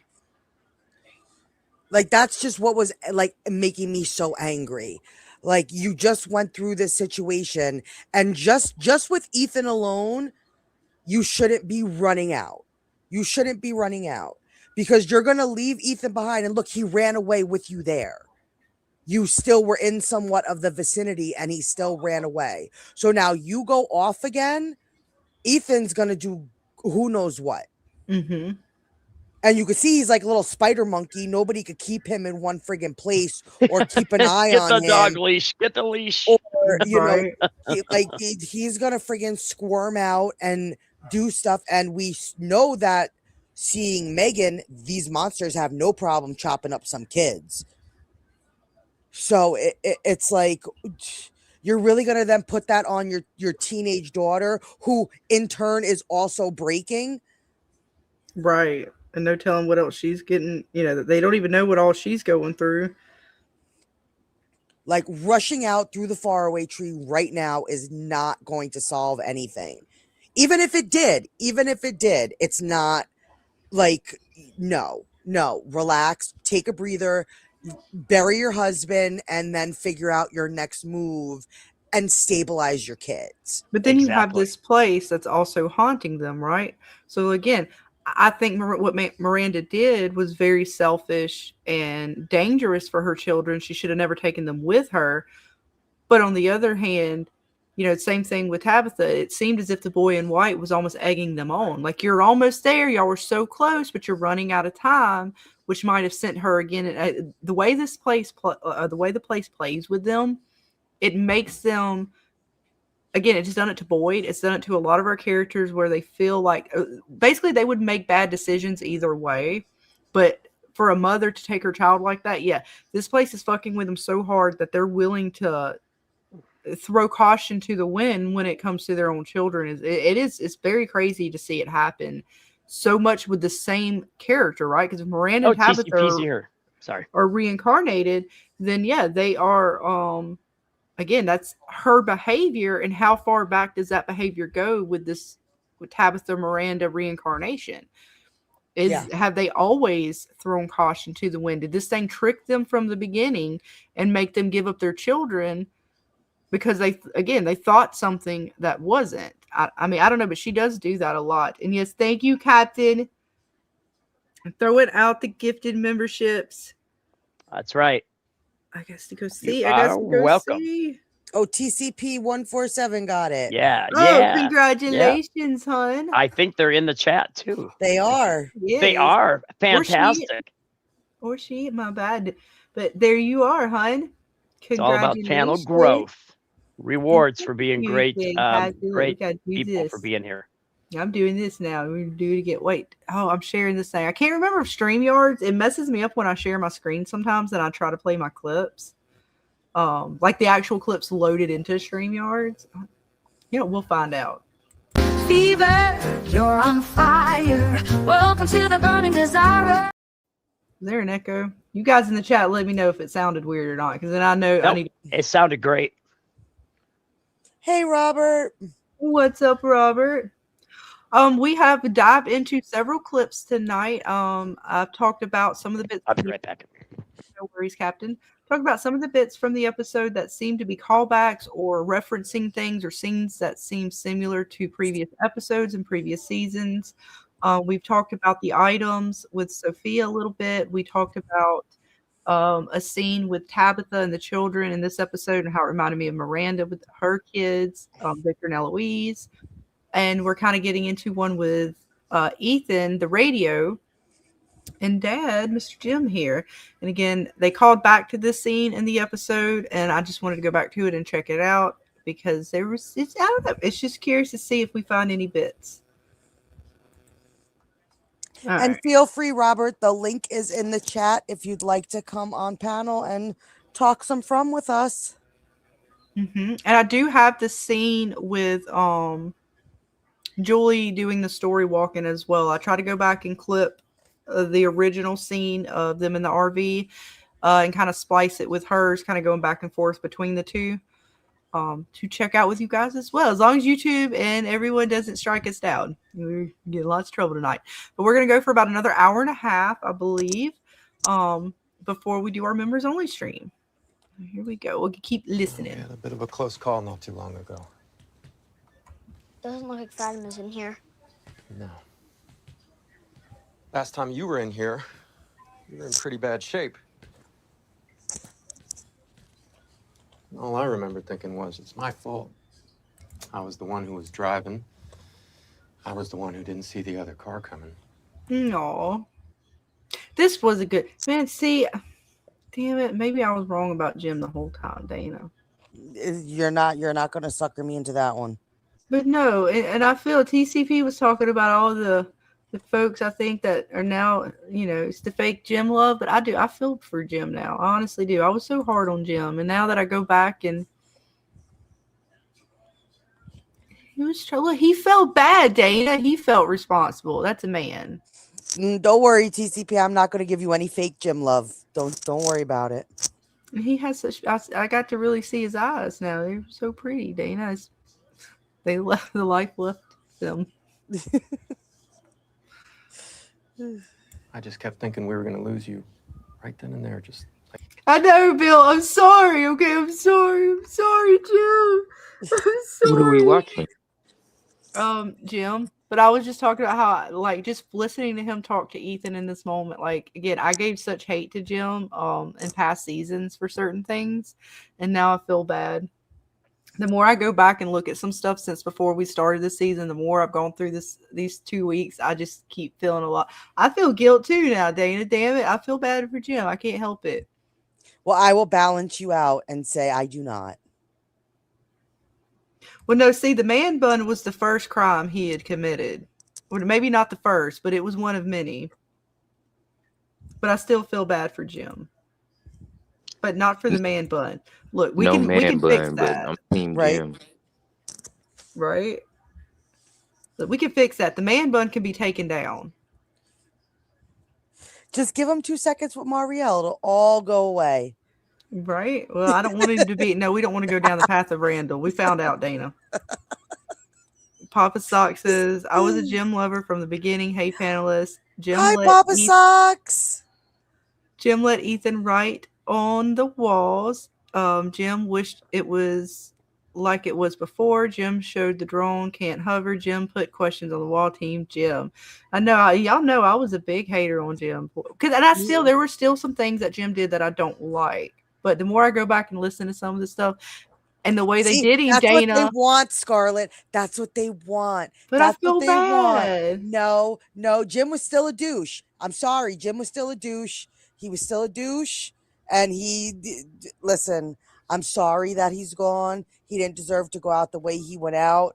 But I have to hold my own that I was hashtag Jim could die and we'll be all right. Tabitha should get some hate. She's starting to. I think Tabitha's a lot of people, regardless how you felt last season, they are not liking Miss Tabitha this season.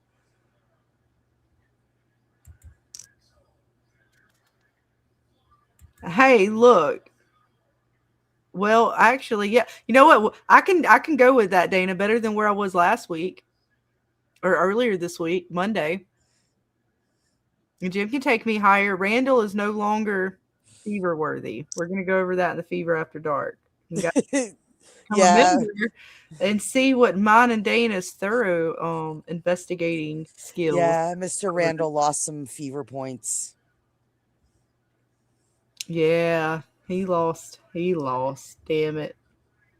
Poor Randall, and he was just starting to come around. Oh, well, and Jim, he was just starting to come around too, and now he's gone. Well, damn it, Dana, they just don't want to give a shit. But Sarah gets to stay.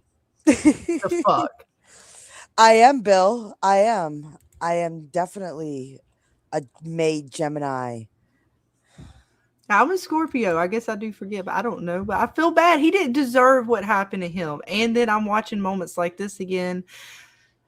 And he wasn't all that bad. Again, look, the man bun and him letting Julie go off to Colony House, I did not agree with. Highly. And how he flipped out. That's about the only moment I did agree with Jim.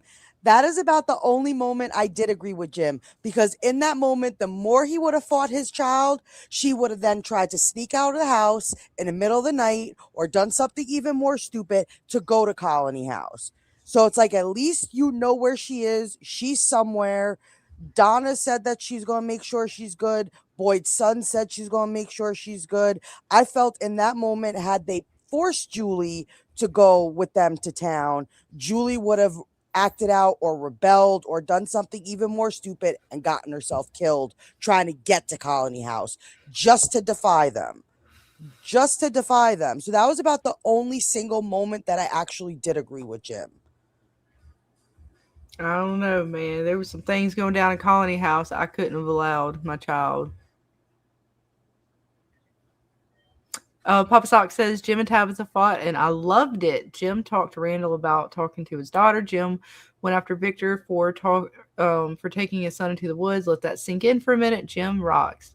But yeah, no, Jim had his good moments. Like I said, I'm coming around. It's not fake either. There's some guilt there. It's part of the grieving process, Dana. Mm-hmm.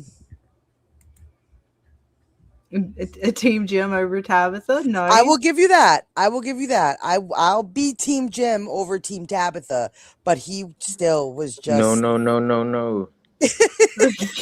Look, man, I'm telling you, this episode was so bad that even had Boyd turned into Tabitha, he was even no. I was like, oh, everybody, how many people went no?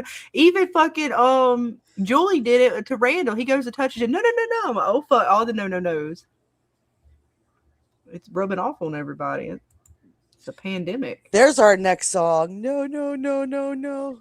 Right. I still gotta work the storyteller Julie one. There is some bits in the Discord for you guys. If you like those. If not, we can always work on another version of it. I'm gonna try to schedule just a random stream sometime this week. And we might try to get into it. I like doing the music, it's fun. 3 people, Julie, Boyd, and Tabitha. It's contagious. Indeed. No no's. They need 47 no's per season. Right? Oh, is that the... Well, maybe that's the whole thing. It's why she keeps saying it. She's got to say it 47 times, Dana, and then they're free. Ah. She's got to go to the tower, go, no, to the boy in white. See, he pushed her out too fast. See, that's what happened. You didn't give her time to get all the no's out. Oh. Yeah, from being parents. So I could be all for missing something, not having kids, I guess. I mean, people were mad at Jim and Tabitha both. And yeah, and I guess for me, again, mine comes from the fact that I was seeing him do certain things, and I'm like, I wouldn't want that to happen. Like, I was like, no, don't do that. As a parent's perspective, that irritated me kind of. And again, I was probably seeing it through the eyes of kind of like not like I'm Tabitha, but as a mother. So again, that was interesting last season to see where everybody fell with that, because I know, like, I kind of probably fell more with Tabitha because I sympathize more with her perspective. Which is why probably I feel so guilty now about Jim too. That might be part of it. I ain't give him we didn't give him well, we gave him a chance, Dana. I don't know. I feel bad. It is what it is. Poor Jim. I might just have to do a song for him, like I kind of do, like I did a little something with T and Jen. Don't laugh, Dane's disrespectful. I tried. Like we lost Thomas. And I never would have forgiven myself. But it wasn't your fault. No? Why not? Well, because you were scared. And you were doing the best you could. Aww. Aww. From the mouth of babes, Dana. Jeez, no, you are so mean. Jeez. I'm from New York. Expect nothing less. This is I'm a back. very touching moment. What's up, Cap? Yes, there's a reason why us New Yorkers have the reputation that we have. This is a Tough. tender moment, Dana. Tough. What's up, Pixie? She's laughing. This is a highly tender moment, Dana. Emotions all around. Mm-hmm. Tough is one way to put it. Told Julie to go into those rooms. You were doing the best you could, right? I guess. No, see. Listen to me. So now we have to. That's the worst spot to stop on his face. There, that's better. I did cast stop and he looked fucked up. All right. But no, it's again, this is the moment that they come back to. So when we look at a dead version of Jim here in a minute, again, the way he's talking to his son here, the way he's interacting, we'll see. Will that other Jim feel as real as this one? Dana's making you laugh. No, Dana, you're bad influence. Listen, I can't help it. I can't help it. I can't help it. Be who you I have are. to stand my ground. I have to stand my ground. But that's a Southern thing. How dare you New Yorkers take our bits? I was hashtag Jim can die from the very beginning. He annoyed me, and I'm not gonna let some achy breaky kind of like, oh, look, he's being so sweet. Look back at the moments. No. But Dana, look at the moment. No, I stand my ground. No. Yep, no. So who was that? Destiny's Child? Was it Britney Spears? One of them? Tabitha? No. Destiny's Child. There we go. I knew it was somebody. Oh. So no, I'm gonna stand. Well, I my appreciate ground. the forgiveness, Dana. They're watching you. It's okay, but have I not? Anybody who knows me and has been watching this show with me from season 2 knows how I felt about Jim. So I'm not gonna go and be all, you look at you so sweet. No, You're not changing your opinion. no. I feel That's bad. right. I feel sorry he died. I respect that. I'm not a monster. I don't wish, but I said he could, and I wouldn't be upset. So he did, and I'm not upset. What did the Backstreet Boys or something like that did the no, or was it NSYNC? No, that was Bye. Oh, Yeah, no, either way. Ray said it is Destiny's Child. No. NSYNC sang a great song, All or Nothing. I can't sing it on here because you're. I was gonna break out in song, but no, I know they'll try to get you because Well, they no, try to you're get me on my okay if channel. well, it's the music. It's not. I don't think they get you Yeah. for singing the lyrics. It's when you truly karaoke style it. Right. Well, no. If I just do the lyrics, they've Oh, nailed really? me on my channel. Yeah, I had to Yeah, go ahead just and the have it lyrics. deleted. Yeah, so it goes all or nothing at all. Anyway, I won't even dare do it because I don't want Oh your God, I channel to sing get all the hit. time from time to time. Oh, Really? Maybe because you're using StreamYards. So, No. girl, I want it all or No. nothing at all. There's nowhere left to fall when you reach the bottom. Anyway, yeah, it's a great song. Good ballad. It's a great ballad. I know I don't do it justice, but we tried. Ba ba ba. There you go, Bill. That's the one you're thinking of. Yeah. In here. So no, I'm gonna own it. I'm gonna own it. That's all I'm saying. I'm not gonna be a flip flopper. You spit it out. I'm not gonna be a It's flip yours. flopper. I'm not flip flopping. I'm coming to the realization that maybe Jim wasn't as bad as I originally thought. I agree. Yes. What do you So do there you in go. these You're gonna be nice enough for the both of us. She's How the the hell monkey in does the that middle. work out? I'm supposed to be the mean one, Dana. What in the deal? Listen, I get to be mean every so often. You are the light and dark places. I am a Gemini, remember. I think the creators felt some of the Jim hate and decided to give him a little bit of a redemption arc. Yes, I think you're right. Could be. Because the hate was Could be. It was palatable. It was awful. I was like, listen, what are you going to do in the circumstances of this? You're in a whole new world and death is at your door nightly and you're trying to get your family out. You're desperate to get them out. Anyway, I digress. Bill, I love you, Bill. It's okay. It would not become the mature one here, Dana. That never. Right. That's not allowed. This place wants us to blame ourselves. Mm-hmm. It wants us to be scared. Indeed. You have to remember that we're all doing our best, even when bad things happen, especially when bad things happen. Because how we face those things, that's what matters. Not the decisions we made, or whose fault it was, but how we take care of each other and how we always do our best, no matter what.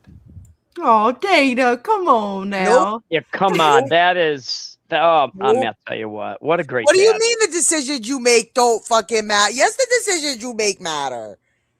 Like, of course, How you the face decisions you it. It's make not about matter. whether they were right or wrong. It's the fact you were brave and you did something. That's right. Come on, preach it, girl. It's like, no. Fuck you. It's just like, You said it, not me. Scarlet Fever, more fun than a human being should be allowed to have right Yeah, here on dude. YouTube. How did I become the nice one? That was not part of the contract. It's my birthday month, so the Gemini gets to come out of me. She doesn't get to come out very often. So it's like that side always is nice, but now the New York Gemini gets to come out. Right? See, look, Bill's feeling I'm it. walking here, all right? All right, damn it. It's your month, but I'm Bill's... gonna get my coffee and I'm gonna go for a walk. Well, all right. Well, you let us love know your when you accent. come Your back. accent's Oh, awesome. shit. Dana, just don't come back with a spoon. Don't go get Okay. Mama's spoon. Listen, I'm going to get my coffee. You see, look, Coffee. Bill's feeling Go it. get my coffee. Look, all the tears, Dana.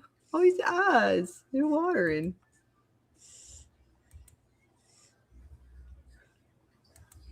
See, we don't even know if that's the real Jim, and that is true. That's why I wanted to show the scene, because in the one from this episode, they called back to this scene among another one with the with him when they first enter, and Ethan remembers the lake, or starts to think about, or has the dream about the Lake of Tears.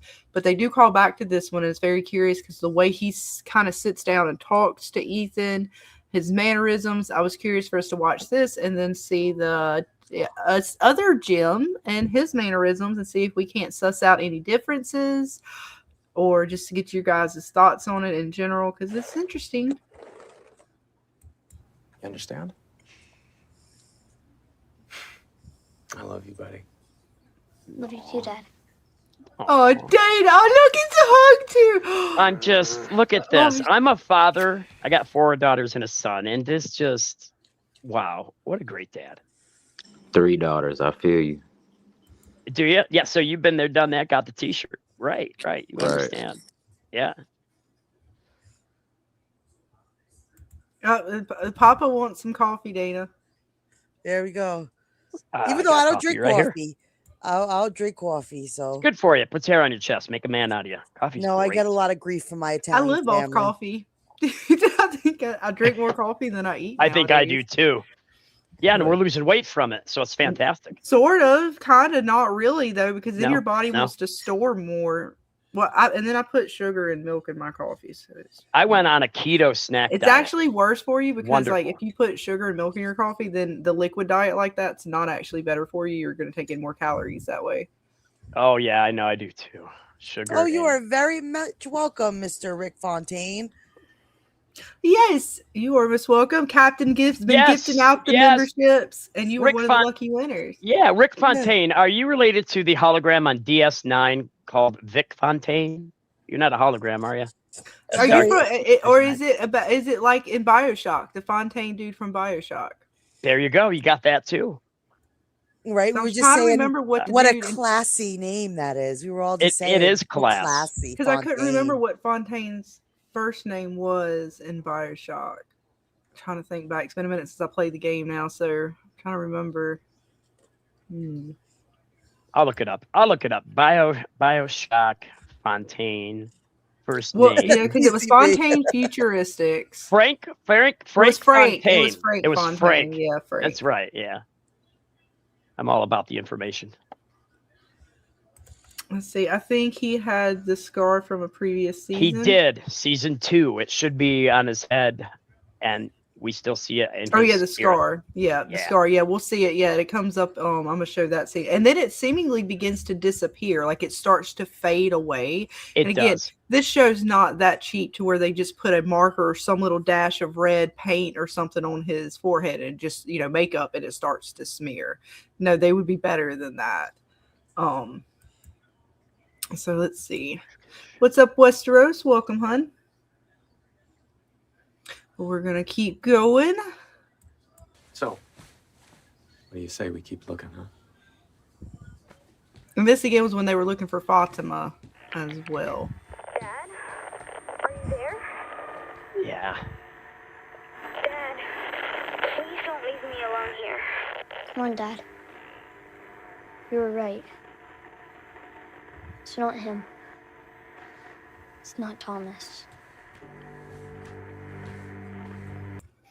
So again, Ethan's West of aware of Westeros. this. Yes, welcome west of Westeros. Ethan is aware of this radio. He's aware of the things going on, and yet he's coming back for it. So I'm curious to see. We'll see him pick it up here in a minute when he comes back. What the radio is going to hold? Is he going to get to contact Dad, or is this place? Even though we saw that version of Jim in a minute in this episode, that might be the real Jim or the ghost of Jim. Will this place mess with him and start talking to Ethan through the radio, pretending to be the real Jim ghost? Or it's all just evil to begin with. Jim wasn't even the real Jim ghost. Yeah. And Thomas sounds like the same age of Ethan. Could be. That could Like be in the same. season 1. Yeah. Let's see. Jim was getting wounded / scarred emotionally and physically every season. That's why he gets to be Poltergeist Jim. Even the spirit were hating on Jim. Oh no. All right, you be good, TJ. I just wanted to say that the Fontaine reference from BioShock. Remember, I will kick you quickly. I know. I'm going to leave. You ain't got to kick me. I just want to say the Fontaine reference from BioShock was official. You fucking nerd. I'm gone. Have a good one. All right. Oh, that's funny. We're gonna move on. Where are you going? I don't mind being a nerd. Right? Ain't nothing wrong being a nerd. I'm a nerd, but I make it look cool. We Right play here, Dungeons Star and Trek, Dragons D&D. over here. We did. We're I played it major when I was nerds. younger. We are major nerds over in these parts. So again, and that number was like a 1. It wasn't even a 7-4, so that was interesting too. The 1-6. So again, where does the 1-6 come in? The other time it was flashing 7-4. I don't forget what the first time it flashed for Jade. It was a separate number too, right? I think it was separate. So why is it like popping on different channels though? Like why is it the 16 now and not the 7-4 that was popping before? 1 + 6 = 7, says Bill. Okay. Where'd the 4 go? I'm missing a 4. So yeah, I'm not sure. It's interesting. Well, what's 61 mean? What's You're 61 in my I don't have you muted, West of Westeros, sweetie. It's you got yourself muted. Yeah, I don't have you muted. You got yourself muted. You're right. But yeah, so I don't know. Again, yeah, it's popping for that channel, but do the channels not mean anything? Yeah, go ahead. Okay, so here we got, in mythology, the number 61 does not appear as a major commonly referenced symbol in the same way numbers like 3, 7, and 12 do. However, it appears in specific mythological or spiritual context. For example, Prometheum and Prometheus. The chemical element atomic 61 is promethium, which is named after Prometheus in the Greek mythology, and Titan, who stole fire from the gods. In biblical mythical context, the book of Numbers in the Bible, 61 donkeys are mentioned as part of the tribute dedicated to the Lord. I've not even read that. I Ching, whatever that means, hexagram 61 in the Chinese Qing Book of Changes, hexagram 61 represents inner truth or inner sincerity. So I don't know. All right. What's up, Westeros? Having a good Friday. I am. I'm just enjoying all of this. All right, and we're just, like I said, we're just diving into the episode and some callbacks or some scenes I think reminded me of bits we saw this episode. Seeing if there's any thread there worth following. My thread that I cannot get over, and I wish that we find out eventually, hope is the season, is going to be the fact that we all remember when was it Randall, Boyd, Donna, and I think it was Jim was in the trailer when they heard thump, thump, thump from underneath the trailer. I'm looking forward to hearing what that actually comes out to be. The same entity that was closing the cabinets and stuff like that. Could be. Oh, you think it was the same? Yeah. Well, the thing is, like, when Ethan got to see his dad after Jim was dead, why did not Ethan see Jim in the kitchen being poltergeist? Because I don't think they're the same. That's why I think there's this whole concept and theory that I hear might be going around is like it wasn't the same person. I don't think it was the same person. It was the man in yellow that was giving Ethan his last little satisfaction of his daddy, but then also where did man in yellow have time to change clothes, act like somebody else, and be somebody else? Yeah, I don't think it was the man in yellow either. I think it's something else. I think we're seeing the other entity or whatever might be construed as, how do I word it? Whatever. If there is something against the man in yellow or on the opposite side of the man in yellow, I think that's where the spirits come into play. Do you think that's going to be the boy in white? No. Do you think the boy in white's on the same side as the man in yellow? No. Do you think he's his own little in-between entity? Yes. That checks. There has to be a good to the evil. Yeah, the best way I could describe the boy in white, I feel he would be like a Jacob from Lost. If he's going to be considered anything, I put him on the level as like a Jacob. Can I Someone tell you? who's not good but not evil, but you know, what he does can be seen as evil, but it's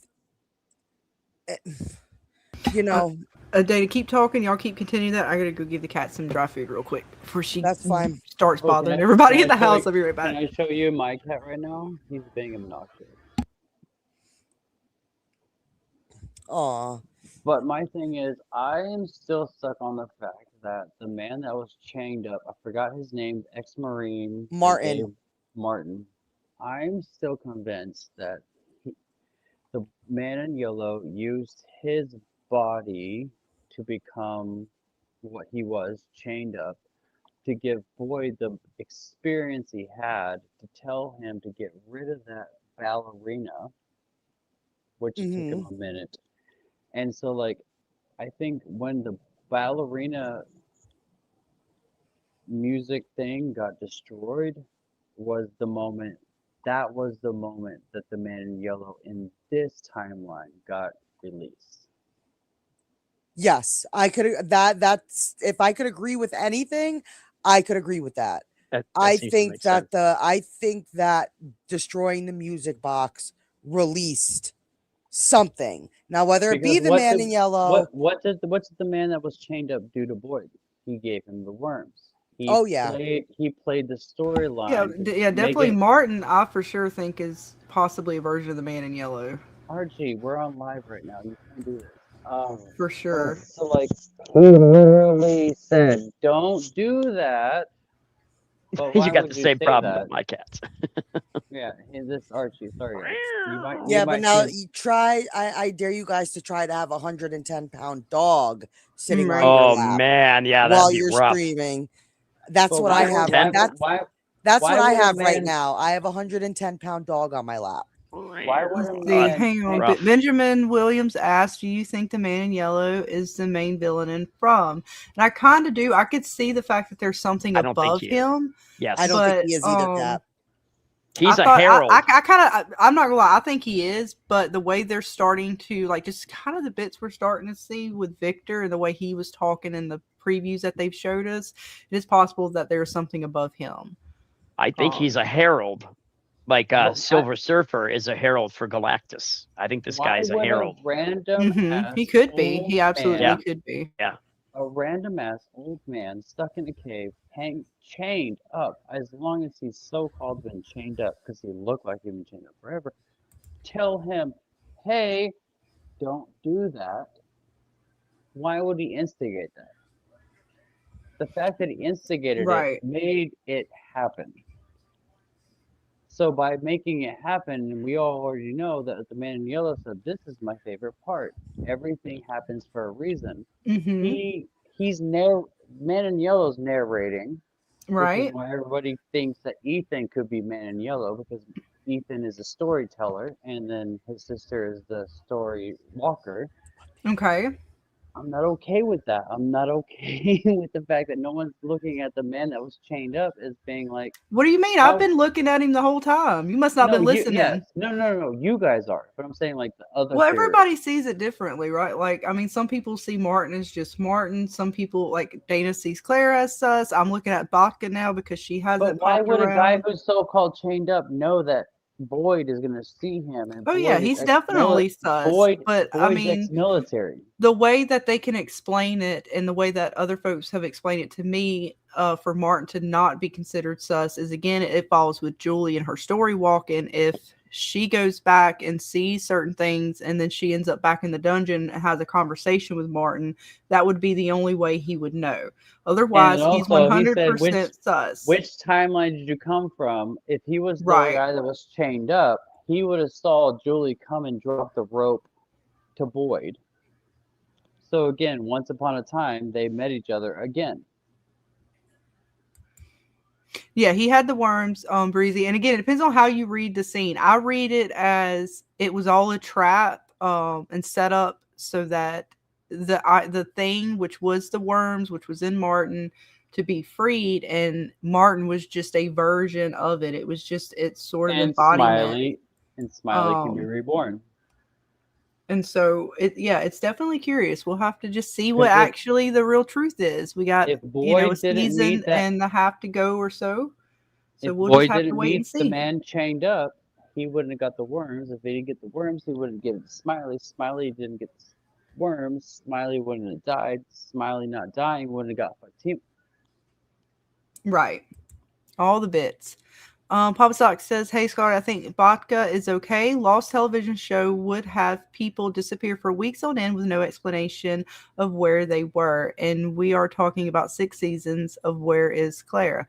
And yeah, indeed. I mean, she could again. It's just they didn't have time to put her kind of in the forefront, so they didn't have her on the scenes. I just found it particularly curious with vodka because she was kind of taking over the diner, and it's almost as if the diner's been abandoned to a degree. But we'll see now where they left us off last episode. It looked like Sarah and Sophia were going to go to the diner. So I'm assuming that's where hopefully Baca will pick back up, and they'll kind of have her, if nothing else, in the background, fixing food or, something set up with the diner. But let's see.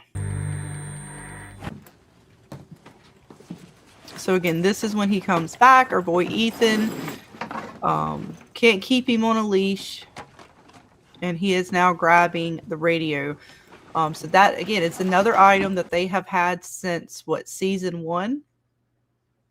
The radio, we have held on to it since season 1. It is not done with yet. It still holds some significance. And again, what do you guys think in the chat, Dana, in Westeros? What is going to be the significance of this item? Like, how is it going to be used? What's going to be used with it? I think possibly it's going to be like a gym conversation. I just don't know if it's going to be like a real gym or a fake gym. What do you think, Dana? Or Mr. Westeros, are you guys in the chat? I believe that there is a whole plethora of magic. This is the only way I can explain it, which is why electricity doesn't work the way we think it should. And I keep talking about who flushes toilets in this fucking town. How do you get toilet paper? Like, let's just talk about the basics here. Well, like, what do you think is going to be with the radio, though? Like, I'm kind of curious what everybody's thoughts on the radio are. Radio the first time with Daddy, Jim, it was from Who Knows Who, which we all now believe is going to be the Man in Yellow. If we want to believe the radio is always going to be some kind of conduit, is what I like to believe. Mm-hmm. Where is it coming from? Anything that comes from it, is it something we can trust or believe? Right. So what do you think is it going to be like? What's going to be calling back on the radio? Who is he? If he is going to use this radio in some form to call out to Daddy, you think it's going to be just the brother? His brother or his dad? One of the two. Mm-hmm. But I'm going to guarantee you it's probably going to be his dad. Yeah, I'm assuming he's going to try to use it to contact Dad in some form. Now, what he's going to get back, I don't know. What about you, Mr. Soul Taker? You got any thoughts? Lake of Tears. It's going to be how he finds the Lake of Tears? Yeah, I think so. Oh, and how so? Like, who's exactly. Gonna? I got it, Westeros. Chill out. I got it. But and how so? Like, just who is it going to be through Dad helping him find the way, or are we going to have some other entity guiding him? The boy in white. What do you think, Mr. Soul Taker? I have a couple thoughts on that because I'm thinking tears aren't always a sad thing. Could be a happy thing. And he may be able to contact somebody that's like on the side of good, maybe. Could be. And Westeros, they're saying that you're a little quiet. I don't know if there's a way to turn. Let me see. I know I can kind of turn it up because I know it's the other thing. Let's see. But no, it is going to be curious because if it is a way for them to find the Lake of Tears. I know. Let's see. I'm sorry. I had to step away because I had to deal with my dog. What did I miss? You have to not much. I was just asking about the radio. We're just talking about Lake of Tears and possible radio and what that actually means. Sorry, my legs were going dead. I had to get my dog to move. No, you're good. But yeah, I'm just trying to figure out the I volume think he for might you. get in contact with the lonely dragon that way. Oh, that's And an who's the interesting lonely question. dragon? Yeah, I was just gonna say, who do you think is the lonely dragon? I've always thought that Tien Chen was the lonely dragon, and she hasn't shown up yet since she died. Ooh. Here's And my like next she would be on the question. radio? That would be crazy. Who is And the she has specific a person that? relationship with Ethan. Right? Specific, So that would be specific, one. And Westeros, you're coming in a little quiet.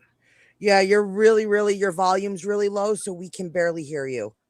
I tried raising it, but it didn't seem like it did anything. Yeah, just get closer to the mic, dude. Let's see. The King of Crank says, I think Julie's story walks to the future and witnesses Ethan becoming the man in yellow at the Lake of Tears. Julie is the one instructing Sarah to kill her brother in season 1. Ooh. So that would be interesting, though, man. If that is Tien Chen and he gets to talk to her, that would be, the tears, Dana.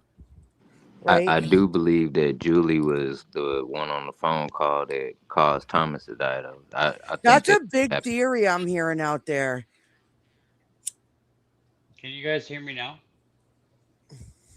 We can hear you. It's just like kind of as if you're away from the microphone a little bit. My apologies.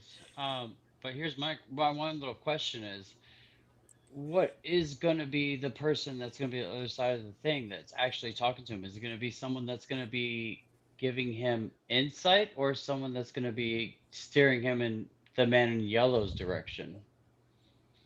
Right. And I'm not sure. If it is Tien Chen, it sounds like it could be the real Tien Chen, which would be interesting. Because part of me thinks that this spirit that he sees is the real Jim. So, and again, the way he acted to me seemed different than the other spirits. And it's not just in the fact that, okay, he's talking to his son, but again, the scar he had on him. None of the other Father Cautry or the bartender Tom showed any kind of signs of any trauma to their body.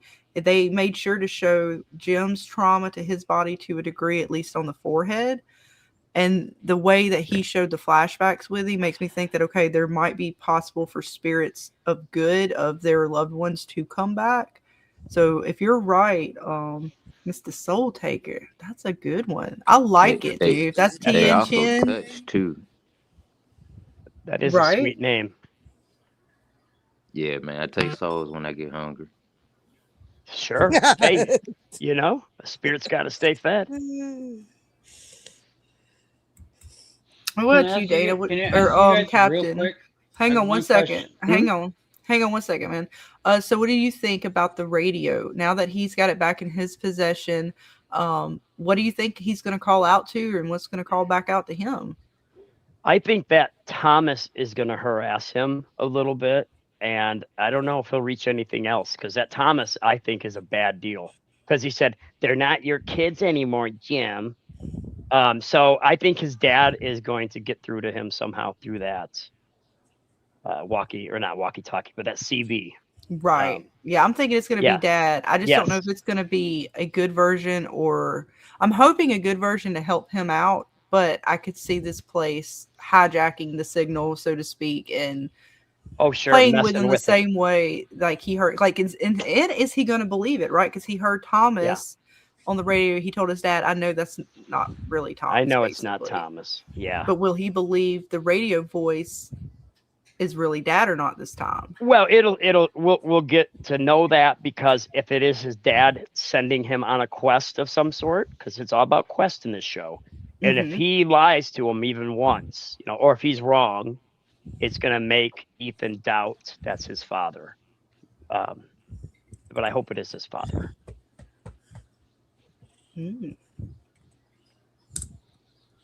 So it'll be interesting. It's a huge hope, but I'm hoping. Keep hope alive. That's right. Right. That's right. When you take got. hope from somebody, if you take hope, there is nothing left for a human. If you take their hope, nothing's left. And there's no cats in West. I got two flea bags of my own that don't have fleas. So yeah. Cap Shriver, you looking like Homelander over there, man. Yeah, I'm sorry. I know. I'm not expert I'm all YouTubers about like you guys. My I'm all apologies. I about. have a white wall. No, you're all right, No, you're man. I good. got my own YouTube channel, so this is kind of like part of it. So I tried, but you guys are yeah, way more sophisticated and experts, and I failed in the experts moment, Oh, so you're it's good, okay. man. yeah, but you're doing good. Just You're you doing have good, man. courage to be on screen with us, and that Right. says a lot about your character. Right. But Yeah, let's don't see. worry. Scarlett and I, we know we can run the panel. You guys just sit back and relax and have That's fun. right. Amen. But here, can I ask you guys one Right. question? Right, go ahead. I really have one question. Sure. So, Father, what's his name? Katri. Katri. I apologize if I'm cursing. I don't know if I'm supposed to do that in this chat. Father Just Katri, be who you are. the bartender, at this point now, Jim, all these characters who've passed away are coming back into our characters' lives. And my question is, are they stuck in the realm? And if they're stuck in the realm, are they fighting the entities that are there to like help them? Or are they being manipulated and being used as a character entity as to steer the story?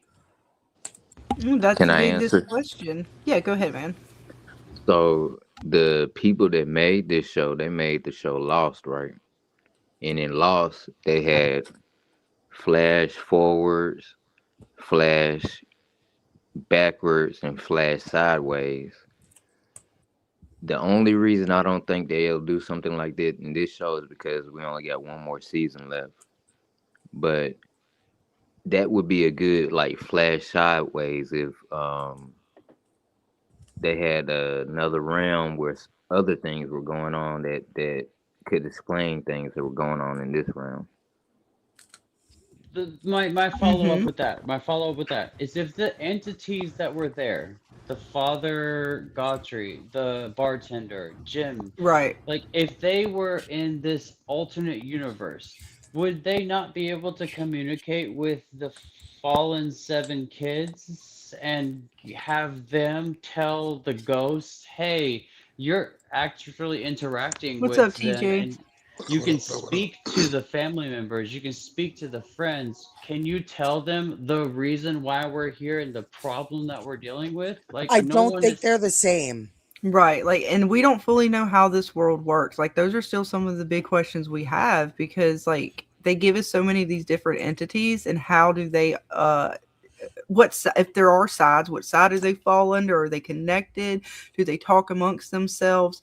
Or again, whatever this, like, because once they reveal what this place truly is, then maybe some of those things will make more sense, or they'll explain those things and then it kind of explains what this place is. Either way, though, I feel like that's going to come here by the end of this season, going into next season. They're going to kind of give us that because we are at that point. If what they showed us in that little trailer they put on MGM and in the previews for next episode with the boy in white talking about y'all are like, I forget how he phrased it, but he verbatim, but he was talking about how they're close and they're about to run out of time.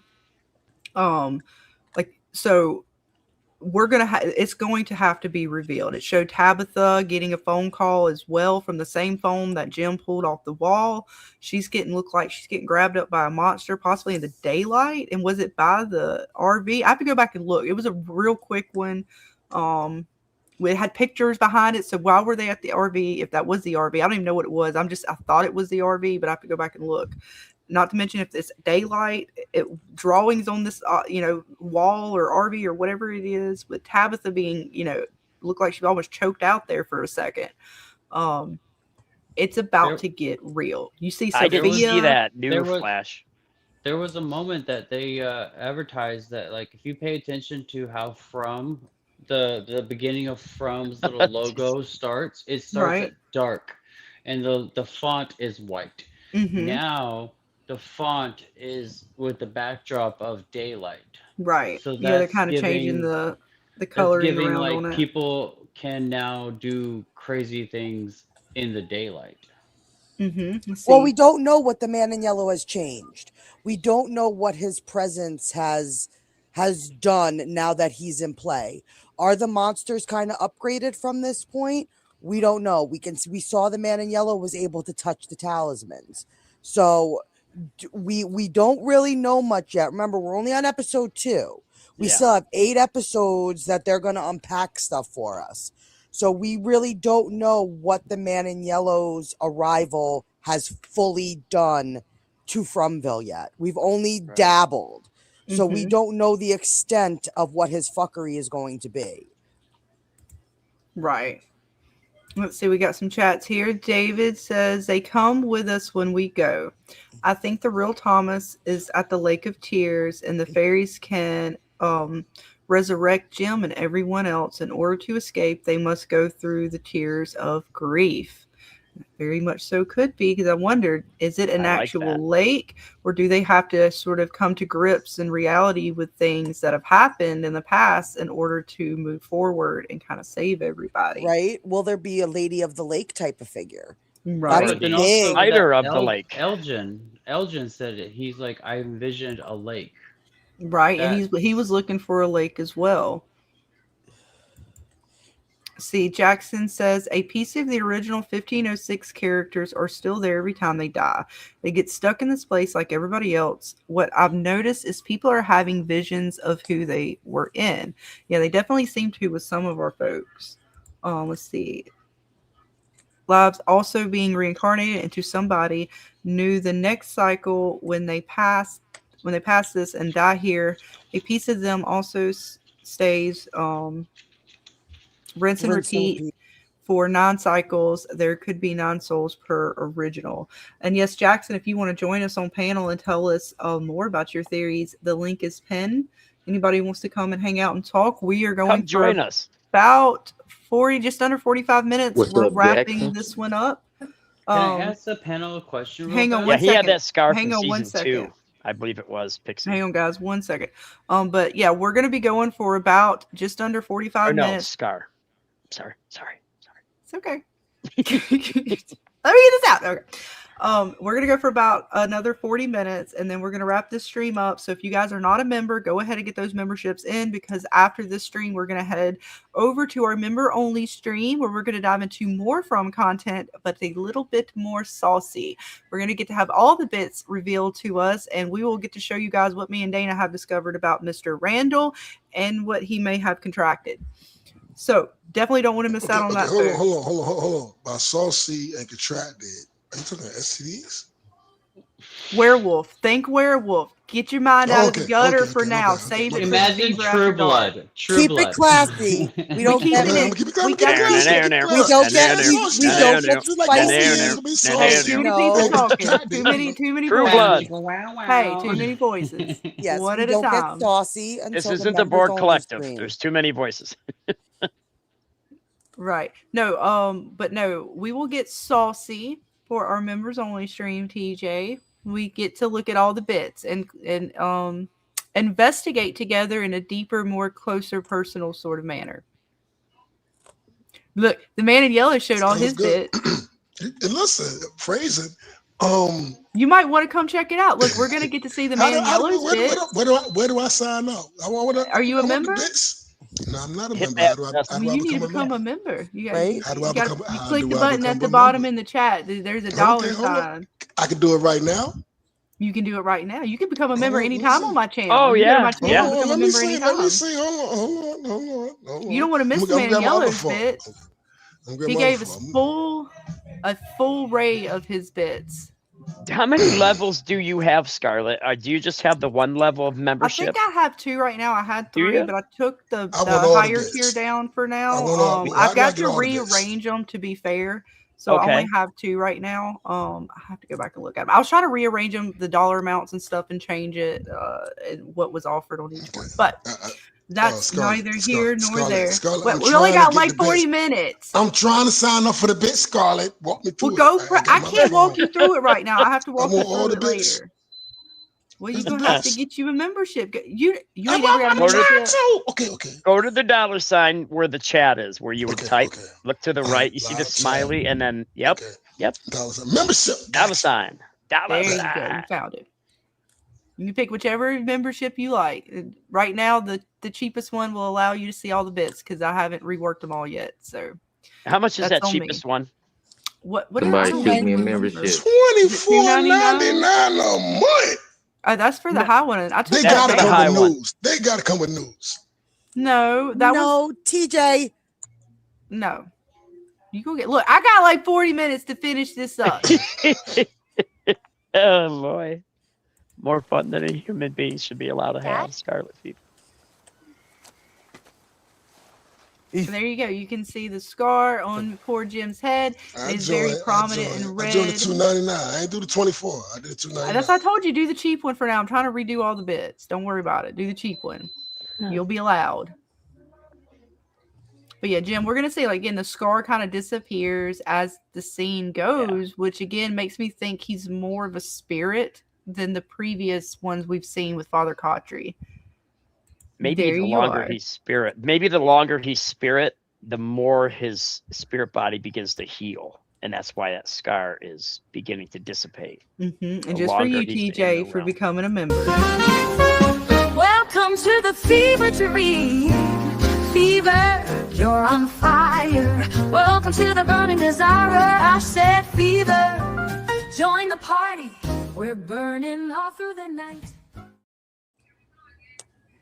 There you go, TJ. Thank you for becoming a member. You'll get to see what bits we're going to talk about in a little bit. Thank you for having me. Shut up. Thank you for having me. Good. Bill Chill likes his bits real dirty. I got a Sarah bit for you, Bill. I don't know if you're going to like it or not, but we made sure to get a Sarah bit. Got to get all the bits. We went over some, and we got lots more to get into. Dana Coda with the gifted. Thank you, Dana. Oh, Unhinged got it. Yay! That's awesome. I'm so glad Unhinged got it. He might pop in then if he sees that. If he's not already lurking. That's great. This is a perfect one. But again, you can see it'll begin to start to fade up there on top of Jim's head. Again, I don't know, man. He seems real. I came to get the radio. The radio. Jim is fake as fuck. JT, is he? Thank you. Thank you. At least somebody, where were you about 20 minutes ago when I was getting ganged up on because I was fucking only one keeping it real. That's that funny. I was going to maintain keeping it real. And I was getting, everybody was, look, see, look, the scars go, look, the wound's going away, Dana. He's a spirit. But can we talk about one little moment? Sure. You go ahead and push play on this. Look at Jim looking around. What is he worrying about? The man in yellow popping back up. Yeah, or it could have been Tabitha. He's already dead, so that's why I'm concerned. Like, but why his son's there. Oh. Tabitha, he could have been listening for Tabitha too, because she was in the vicinity, but I doubt that. I thought I'm leaning towards. But also, towards why did Ethan see Jim now and not see Jim when he was doing the poltergeist? Because whoever this entity is, wants Ethan to find this wasn't about comfort. I know everybody thinks that this was the moment for Jim to come back and console Ethan and give him that moment. No, this was the moment that this entity, whoever is these spirits, is using to plant the seed for Ethan to go and find the Lake of Tears. This was my favorite part. Yeah, like no. I don't think he's the man in yellow. I think this is something else. I think this is whatever could be against the man in yellow or trying to stop him, because I think white. I'm dropping a video tomorrow where I will explain more about it. But if you know me, you know who I'm going to say I think it is. But that's neither here or there. I think this could possibly be Clara, if my Clara theory holds weight. Ooh, now, again, I know everybody. I could be wrong, and I'm okay if I'm wrong. But now that we've noticed these spirits and all the moments that Clara is not, she's missing a lot. She's missing a lot. And she's the one character that we don't really care that she's missing. So if she's coming to these other people as these other entities, she would have the most opportune moments to do so. I have Because one nobody theory would that care that she's not there. I have one theory that no one listens to me and agrees with. Do you guys remember Abby? Mm-hmm. We all remember Yeah. Abby. Mm-hmm. She was a mom. Mm-hmm. She could have been a spirit. She could be using Jim as a spirit to talk to Ethan. And nobody wants to believe me that I'm like, what if she was just doing the same thing that she was thrown at? Who knows who talked to Abby when Abby decided to go pew, pew, pew. But I what think if it's a that solid was theory. what if that was Abby? What, this right here? Yeah, My this theory moment is of that using Jim Jim? as a Jim's I identity mean, it and could telling be. my theory Just is because that I don't see it, this is don't mean all it an won't be. elaborate hoax to make sure that Boyd doesn't because get a we're vote. living under the umbrella right now that That Boyd could is be too. looking at That would be Boyd is horrible. living under the 47 bullets. He wants to possibly deal with helping the community saying goodbye instead of dying. So if Ethan is a story, not walker, what is he? Storyteller? Storyteller. Teller. Like if he's a storyteller, she could be like, "Hey," and what if Abby got somebody that came to her as a storyteller and said, "Hey, this is about to happen. Figure it out. Do it right." By the man in yellow. But I don't believe the man in yellow is the entity of all. I think there is someone above the man in yellow. I do too. I think there is someone above the man in yellow. Yeah, And the we're gonna painting in find the that out cave. either we're gonna find that as the cliffhanger of this season into the next season. Perhaps. It's a good theory. Because I think the cave painting on the wall, the red thing, was not the Smiley's rebirth sack. I think that could be the big bad. Oh, I didn't even Agreed. think about And that that. doesn't scream Yes. man in yellow to me. Anytime I've Say seen that again. Say that again. Okay, so you got the cave painting, right? Yeah. And it looks like the red birth sack from Smiley. But to me, it looks like a monster. So I think that could be a drawing of the big bad. If you go back and look at that, that's not that birth sack. Do but you I have think the it's meant picture to of be. that? By the way, I so don't. we can see it. Scarlett, I've got this stuff right now up. I'm trying to put a poll in the chat too right now. I know which guys. one you're Hang on. talking about. I haven't seen it in a second. polls are so I was, great for like, channel hoping growth. you might have it. So we can share it to the No, audience. I have it, but I want to get through this, and I've got some other tabs Let me open. see And if we I only can put it have in the. so Let me much. see if I could put it in the Discord. We only forgot have so about much it. time before I only have 30 minutes to wrap this up. How do dare you you have make somewhere my to, mind rap you again? got a clock to punch on? When you say I only have 30 minutes, like is it like a I time? know. Is there Yeah, I was you have thinking a that same boss? thing. You have a boss or It's something? because we have another stream set up. Right, After this we have, Okay. Yeah, All right. yeah. Don't it's all worry, you guys. Look, man. Everybody, I got this. All right. That's Y'all right. Just, That's right. It's We here for you trust you. guys. Yeah, We you trust guys just hang out. Implicitly. I got this. Mm-hmm. All right, I'm gonna put this poll in there for everyone. I'm a good boy. Yeah, I'm looking for the image for you, Westeros. And if I find it, I'll throw it in the Discord. I know I have it somewhere. I just have a lot of from folders that I have. Yeah, to no, I look have at. the images, but so I'll put a poll in the chat. He's like, which folder should I open tonight? Yeah, so just give me a second. I got it somewhere. Yeah, but Bill, I believe you requested a poll for fake Jim or not fake Jim, so I'll put it in there for you guys to check out. You guys can vote in the chat. But no, I'm curious because again, if this is whether it's real Jim or fake Jim, to me again, I think it's real Jim because even if we were, you guys in the chat were asking too, like how, or even on the panel, well, that could still be Jim doing the cabinets. And the reason that Ethan doesn't see him is again, if I'm not mistaken, some spirits, how they work is differently. This is a calmer version of Jim right here. The other version was angry, was lashing out, similar to how he kind of lashed out at Ethan. So I could see a version of him lashing out. And then now that he's had a little bit more time, they've gotten the body, right? Because at that point, his body is out in the woods. He is still kind of going through the process of moving on. even in a spirit realm kind of deal. I could see him lashing out like that and not revealing himself. And then in this moment, again, it's showing how he's coming to grips or coming to terms almost with his death. It's showing the scar on his forehead. He's remembering things about Ethan. That's kind of makes me think it's real. But I could see this place again, just trying to get Ethan to go off, wandering off into some quest that's not real, just to have him get killed in the end. I could totally see that. What's y'all's theory on the fact that Randall is the scar on the mouth is the picture of the man in yellow? What do you mean?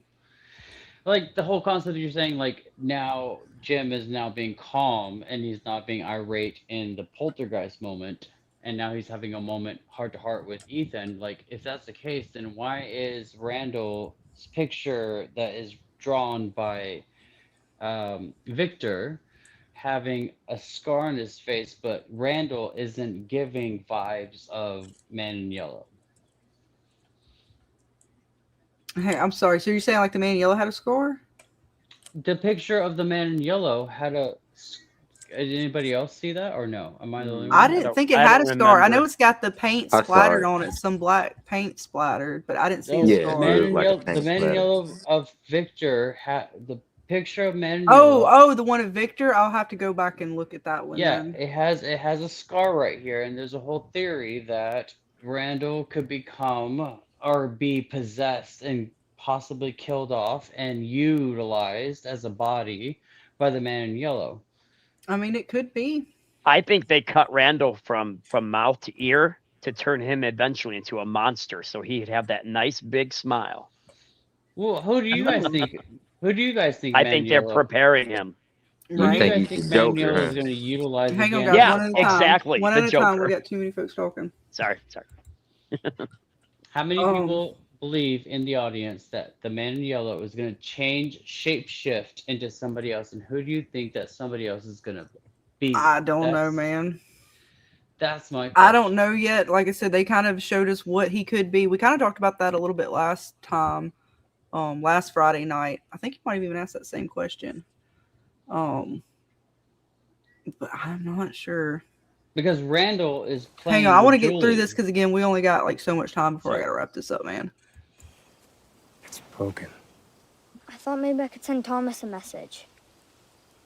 The real Thomas. That he should look for you. All right, so he's saying here that he got the radio to talk to the real Thomas. So part of Ethan must still believe that Thomas is still out there, that his spirit is still out there and able to connect to it. So again, will he talk to Daddy again on the radio, or will Thomas come back? I don't know. Let's see. I think Tilly was the Man in Yellow. That was definitely been put out there. I could see it. Welcome, magnificent. So you wouldn't be alone.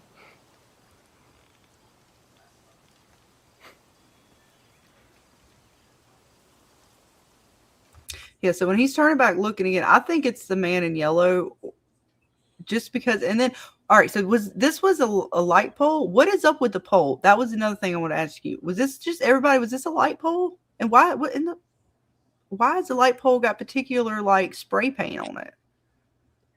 What's up with the RV having a scar too? Well, that looks like tar. The tar on there, that looks like tar to cover up seams in the RV as it in the roof. Agreed. Yeah. But I can't figure out why this tree, it's got like, I thought it was a tree, but now I think it's like I don't know, it's got like a metal panel at the bottom almost. And then it's got spray paint on it. Huh. At the top of it, it looks too round, like to be a broken tree. Right. It's got branches like the tree, but then it's like a light pole, right? Yeah. I see what you mean now. Right above where the break is. Right. It's almost like a light pole. So then I'm like, well, who spray painted it? Cedar post. But there's spray paint. There's like a black spot there.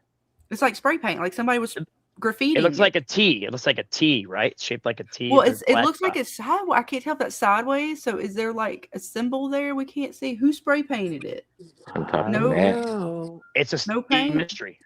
The RV hit it. That's just from the RV. So the RV made that that pattern on the tree? I know the RV hit this tree, but I was just trying to figure it looked like spray paint. Looks like a map. They might have messed something up in the production. There was no spray paint on that in the final. It's got roots at the bottom. Right. I got to get a close shot of it, but I swear if you look in real close, you'll see this almost like, it was just weird at the bottom. And then even that's not the weirdest part. Is I'm trying to figure out where's the spray paint. If that's not spray paint, is that just like where the thing hit it? Then that still doesn't even look like marks necessarily from the RV, does it?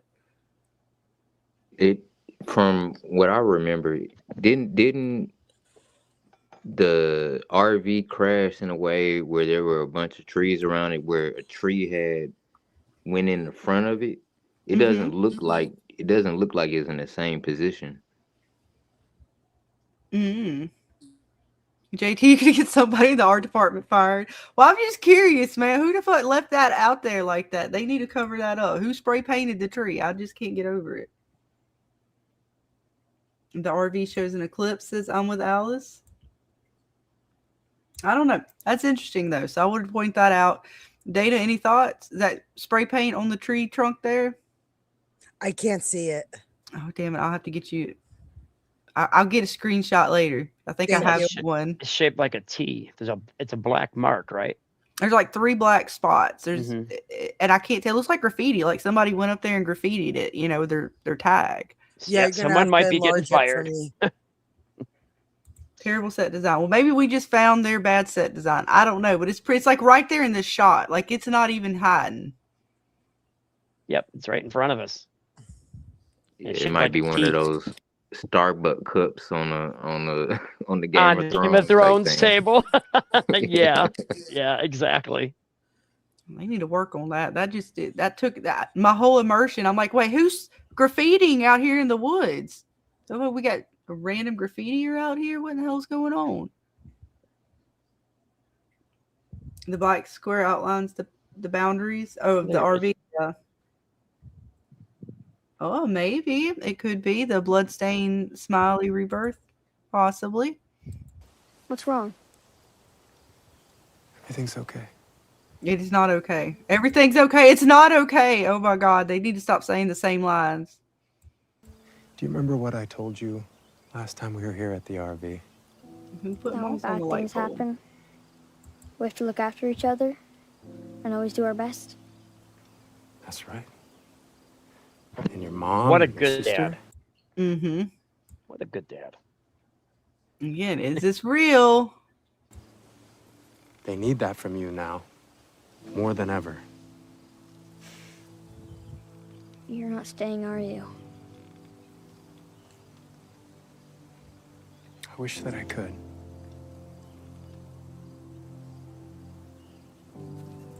Dad. See, Tabitha comes happening? from the one direction. Right, and he's looking off behind him on the, I believe, the other direction. I believe, which it does when they do the camera shots like that. It kind of does get you off from where you should be. But And if it was the man in yellow, why would he be looking around? Because he's the one who set all this up. You know, why would he be looking around? That's just opinion. No. Yeah.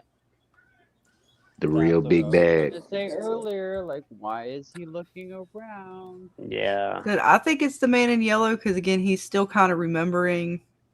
Well, he just kinda like look his around to spirit's make sure still that coming to there's grips nobody. with what happened. So I think he's just looking around for the man in yellow. But it could be something else. Because that's where he died. So he's connected to that place, and there could be a fear in him, even if he's spirit, that he knows that blood mark on RV is his blood. And now he's connected to that area for God And he knows how doesn't want Ethan to get scared. So he doesn't want to tell Ethan, hey, there's this dude that Yes. ripped my throat out, you know. So what happened here was dual purpose. It gave Ethan a little bit of comfort, but also it's telling us so much more, and we just don't know what it's telling us. Pam says, I'm the showmakers put Jim in here just to create this discourse. Indeed. Yeah, that's a good way of seeing it. So what time are you guys doing the happy hour? It's midnight Eastern. So after we close this one up, it gives us about an hour to kind of regroup and get set up for the Say, next. can I take a shower? Am I don't know, sweetie, but I'm gonna wrap this up. Y'all asking me stuff What if I I can't want help to you regroup? with. I You want have to to regroup figure with that y'all. part you out. I want do, to regroup with y'all. Well, what you yeah, do you're a on your member now. own I'm gonna So sit you at the time. can. cool kids table. Sounds like I don't something know I'd y'all's say. story, but I got no kids. I just got a pussycat, and my pussycat takes me Meow. inside. I just I gotta got We a go gonna dog. I finish. got a distract Hey, them. dog. hey, I got a look. brand new We got a dog. few more minutes to go. Y'all just chill out. We got this. We good. Let's see if there's anything in the audience that wants to like ask questions. Let's jump on that. I got this, Westeros. Oh, I'm sorry. I got this. I've been looking at. I just read stuff from the chat. I got this. Y'all gonna piss me off trying to control my shit. I'm gonna get real. Y'all gonna bring out the dragon. Don't. He was do just that. trying to help.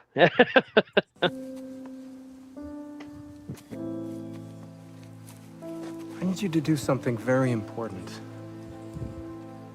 The night we arrived here, and we crashed the RV and we were trapped inside,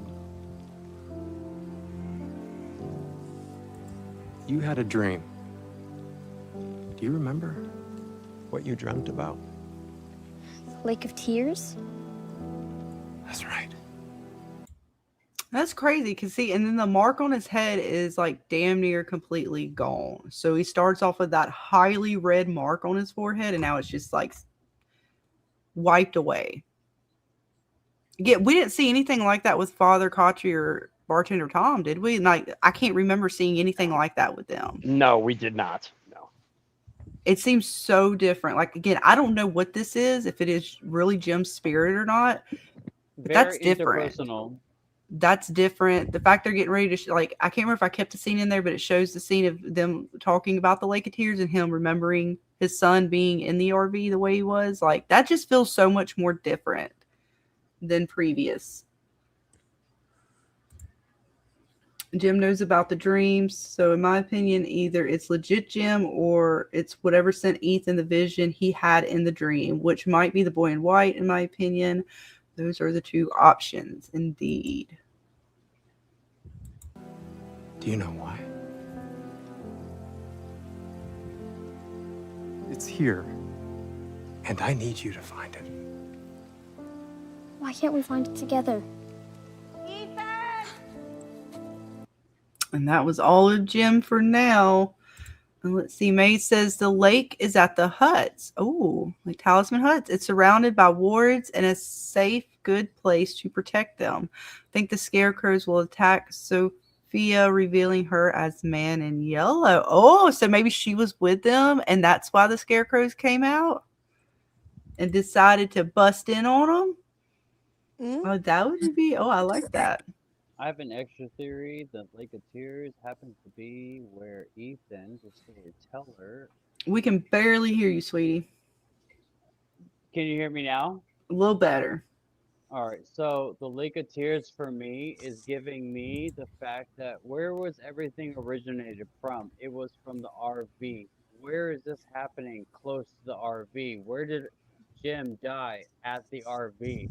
Lake of Tears is where it all started, by the scarecrow, because they didn't turn around quick enough before they fell off, right? Because that's where Jade knocked them off the road. So the Lake of Tears is where the story begins. And the It could RV be. with Julie and Ethan with their little figures. That's kind of where it all starts in the RV. Yeah, I agree. Could be. Everything begins with the RV moment. And he says, I saw the Lake of Tears. A spider came down in the RV where the RV rolled over. Like, I feel like everything starts and ends at the RV rollover spot. It very well could. It very well could. We'll have to wait and see. Do I But seriously sound like I'm far away? you do. Yes. Oh my God. Yeah, I need yeah, to you get do. these headphones. I've got to grab my other headphones for the late night. Yeah, if you have on like earpods or something like that, the microphones on those are really, really good. My cat chewed up my headphones. Oh, I'm sorry, hon. That happens. I got the other ones. No worries. Let's see. Bill Chill says, I disagree. Oh, go ahead, Ray. Saying I think the Lake of Tears could be the pool. Oh, yeah. By the hotel or where the motel, I mean. Yeah, because nothing in that area makes sense. And then The we motel's also got closed. last episode where the lamb was hung up right there. Right. It could be. I mean, especially now we know that they did send Dale there. Some tears shed for Dale. A few. Very few. What's up, everything broke down, Mr. Baby Clay? How you doing, man? Going There on, he is. going on, Cap. There he is. Wes. Shit. There's so many people on. What's going on, everybody?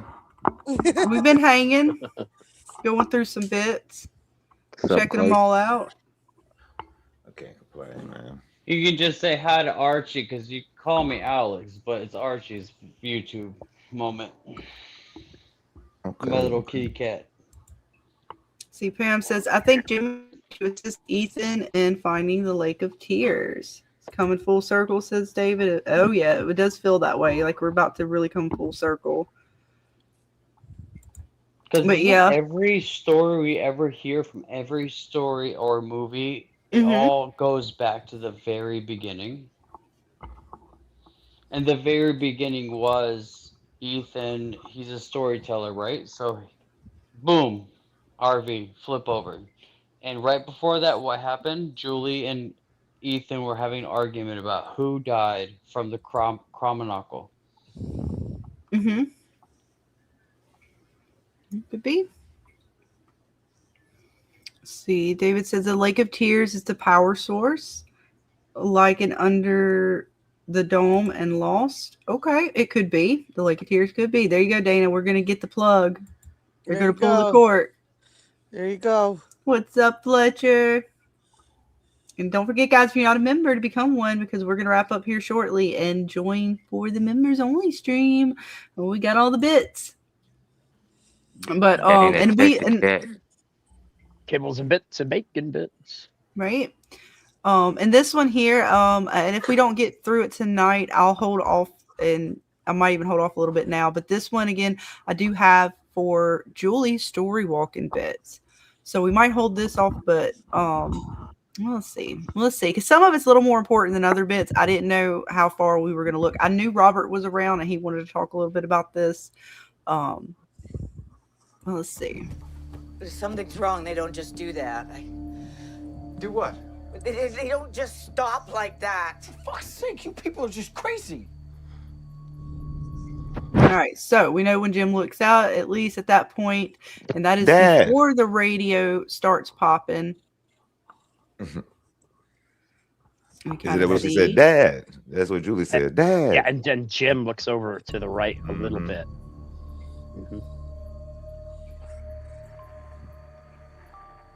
And actually, I think there's where it is. There, yep, okay. That's where it is. So, and they did so good with this, right? Because, and I was trying to doubly look at his eyes between this. This right is the original scene as opposed to the other one. But you notice the music box clicks on.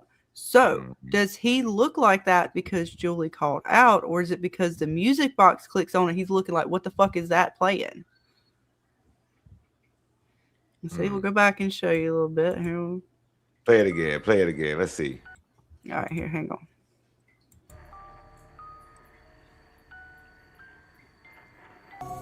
No, right, I think he felt Julie right calling there. Him. Right there. I think he felt Julie calling him. I ain't gonna lie. It yeah, just looks I like agree. he felt like that.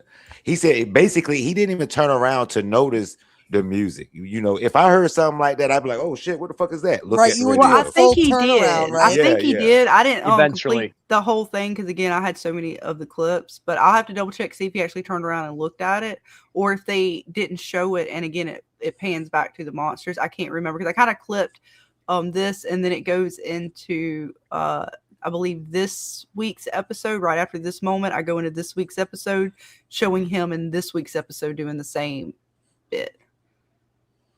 So I can't remember if he actually does turn back and look at the music box yet. I'll double check that.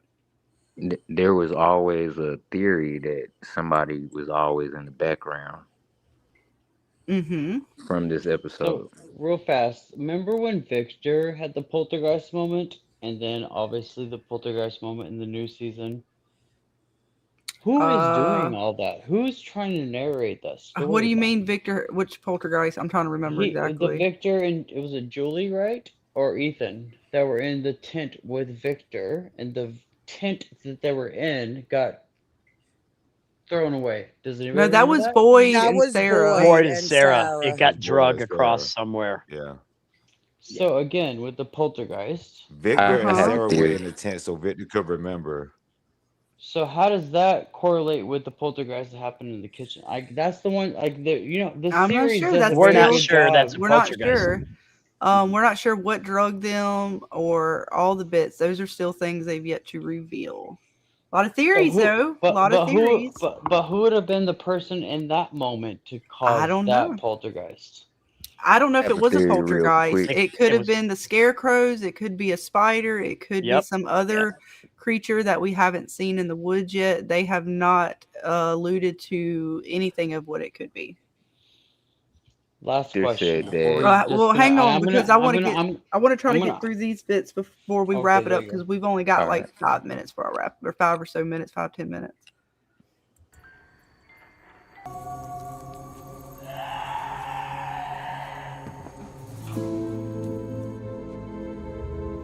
Okay, we're looking out same bits. Dad! Boom! Right there. Now that was different-ish, but I want to keep it going. Hang on, let's make sure that he didn't show any more eye movement, because they didn't show him look back or look up in that one. And again, it could be purposeful, because again, the first one, he actually kind of looks up, and to me, I thought he was looking up and listening to the radio. This time it seems different. And the amount of time, right? When she's calling out to him, it's instantaneous of them running out. And that is not how the scene, from my understanding, what we just watched originally played out. When you see him look out that window and look up and look back, that's when the music box begins. There's a whole like section of time in between there of them getting spooked, and then the knocking, the flashing, before they decide. And then Randall pops out the back and they start to run out of the front. So again, the timing is slightly off as well. So I don't know if that's just the way they cut it, or if there is more to it. Well, you got to sit down and go. Go! Go! Did you see how he pauses for a second? When he was standing there, he pauses. Well, I think he does originally. Yeah. Well, he kind of like stopped for a split second and then Right. took off. Where what's her face coming out? She's Because not he hesitating. recognized. Boom. Yeah, could be. But the circumstances were so creepy. He had to run. He couldn't sit there long. Right. Yeah. And then, of course, our diner lady, who was just out of camera view right before this in both episodes, decides that Can you backtrack? Yeah, she's going to back up and just pop out. Because, again, they're showing all of the monsters. They're making sure not to show after a certain point that diner lady, which I found very interesting that the show made sure to do that. And what a consequence, too. Like, Julie, she almost didn't make it. And she ripped her hair hard, Dana. Oh my gosh. Yeah, she did. She came up behind her so hard and grabbed her up. Oh, I was ready to fight dirty right then. You come snatching me from behind by my hair. Oh, it's about to get dirty. As a gay man, I've been told by women, when you on a roller coaster ride, you have tatas and you get yanked down, it hurts. I don't know what that feels like. I have no chest like that, but like you get your hair yanked like that, like that's a whole nother story. Right, I definitely don't want to get nobody coming up snatching me by my head But like also that. the fact that they can touch her. That's what killed me on this episode. Well, it lets us know that when she's story walking, it's real, it's tangible, which is interesting because she's not real, right? She is, this version of her seemingly is a her mind, Alternate. astral projection or something. So it's really giving that astral projection vibe mixed in with a time traveler type thing is very interesting. There's consequences. She can be touched. She can walk and interact with things and touch them. Which takes away from the whole Ethan saying if the story's already been told, you can't change it. But she has now done it twice. She did it didn't with the really rope. change anything though. The rope wasn't changed. That was always meant to be. Great, that's One of the wonderful. big things But in if loss someone is can touch her and alter her reality moment, then now I'm questioning it. one of the Well, it big things in depends. loss is whatever happened happened. Like certain things are fated regardless of how many times she goes back. She will always kind of do the same thing in one way or another. So I'm curious Was to that see butterfly because effect? I don't know. Yeah, well, yeah. The butterfly effect would come in as if she changed something by going back and touching things would cause the butterfly effect. But I'm thinking that for now, the way they're playing it is that no matter what she does, she's not going to be able to change it. She's only going to really be there as an observer more than anything. But I am curious to see if, because right now even in this moment, she didn't truly change anything, because we've already seen that she called out to her dad in this moment, and we see the before clip from the past season where her dad does the same eye look. So we know that could just be part of the story. That's not technically changing anything yet. It gets complicated because changing something would be an event that we have seen that now she has completely changed. So if she did not throw the rope down to Martin, that would have been a changed event. And it would create a paradox. Right. Right now, she's still trucking along whatever the timeline is allowing her to do. She hasn't technically changed anything yet. Not, at least as far as they're going with it, not enough to cause any sort of butterfly effect, paradox, anything like that. Right now, she's still safe. But made me wonder, the way the monster came up and grabbed her, were they trying to stop Julie? Like, they even know, hey, look, we can't have you going around messing with things. Fine, you get to be the story walker, but you don't get to change the story. And we're here to make sure that you're not going to change the story, because it's weird that, she just kind of popped, like, she was waiting, like, behind Julie in the trees, and Julie was behind the monsters almost, it seemed like. I couldn't tell. It seemed as if she was behind the monsters. Can you go back for a second? Just like 20 seconds? I want to see that spot again. Which spot? Right, this spot we're watching right now, where she jumped in and then she got grabbed. Like, can we see that again?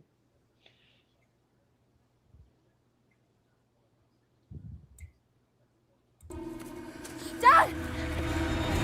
Oh, she knew she was coming. She knew she was coming.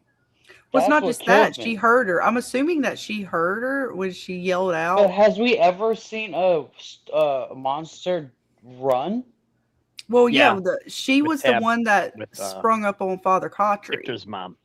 That's true. But Father Cautry was standing there and he got slit. Well, But no, Smiley she was ran like- after Victor's mom. Well, yeah, that one too. Yeah. That too. But I'm just saying, she has popped, because the way she popped up on Father Cautry, it didn't show her run, but she was back at more than just grabbing arm's length, a quick lunge from Father Cautry, and she all of a sudden appeared like right up on him. So they see her. That's the killer. Well, I think they heard see her because she yells out, like, they're close to her. She yells out in the woods, "Dad," and goes to run. Back up 20 more seconds. Let's get that audio moment. I don't believe they would have heard her. They would have seen her.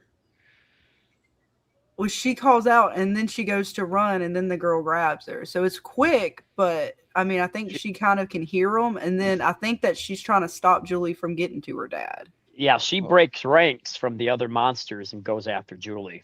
Mm-hmm. Yeah. Like Julie, So to quick, stop so Julie fast. from, I thought was to stop Julie from, and then the way she put her hand over her mouth, I thought it was to silence her. To keep her from. And almost you could hear her almost ripping the skin there Yep, slightly. you could hear it. So again, yeah, I definitely think she's going to cut that hair. Do you think to that help means that with, Julie is hang feeling on, that I think pain? hang on.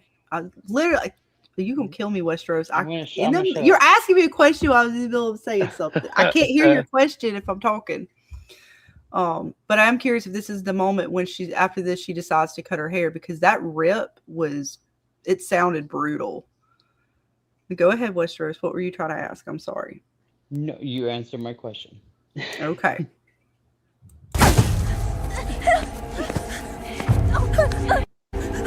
Get off me! But I want to play. Oh, yeah, she was playing My Robotin'.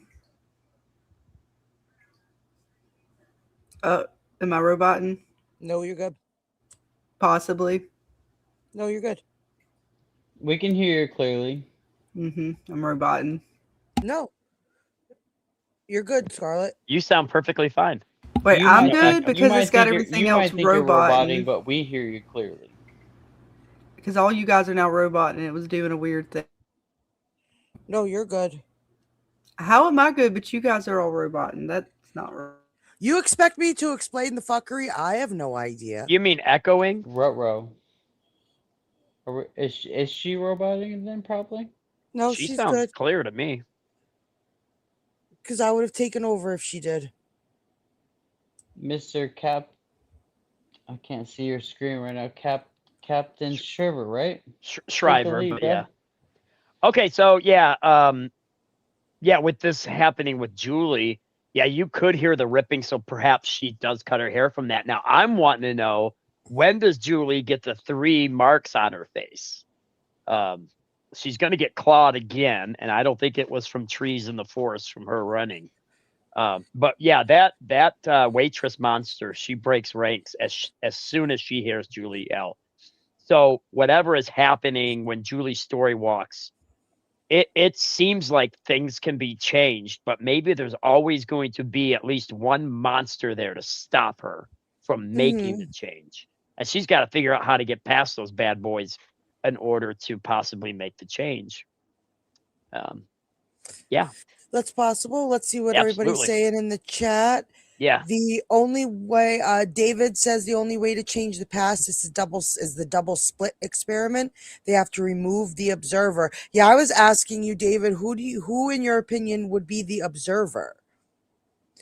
Would it be the man in yellow? Would it be the boy in white? Would it be an outside character? Who is the observer that they would have to remove? Could be the big bad. Right? MG says the writers have pretty much said this. They know they're apex predators and just choose to walk since people have nowhere to go. That's not fucking creepy. I think I'm back. Maybe. Yeah, you were fine. We heard fine, you yeah. fine. We You were heard you absolutely just fine. No, it kicked me, and then it told me I had no internet. So that was weird. I had the same problem, so we're on the same page. We're And good. so that's why I knew, because y'all were roboting, it did the little buffer thing for me. That was weird. Y'all could understand me. I was like, I heard you do the robot thing, Dana. Oh, Domo. Origato, Mr. Roboto. Yeah, exactly. Domo arigato, Mr. Roboto. And I'm from Domo Japan, so arigato. clock me, okay? You might got a new show. But, It's a classic song. So, yeah, that's the fun bits. Shit, I gotta try to hang on. I'm trying to share again. I know we gotta wrap it up because we do have the members only stream coming up. And I do want to be ready for that. So let's see if I can go through those May I bits real please quick. join that as well? If you're a member, it'll I be believe open I for all am. members. Well, then you're good. I'm just trying to find. Yeah, it was this and this. No, actually, that's not the one. It's this one. I got too many folders, Dana. All right, we were somewhere. Right there. He looks. All right, hang on. One We second. were somewhere around. Hey,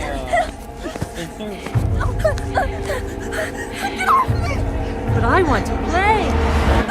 Oh, she wanted to play with her. Oh, how nice. That way she's convulsing and having a seizure. Again, interesting.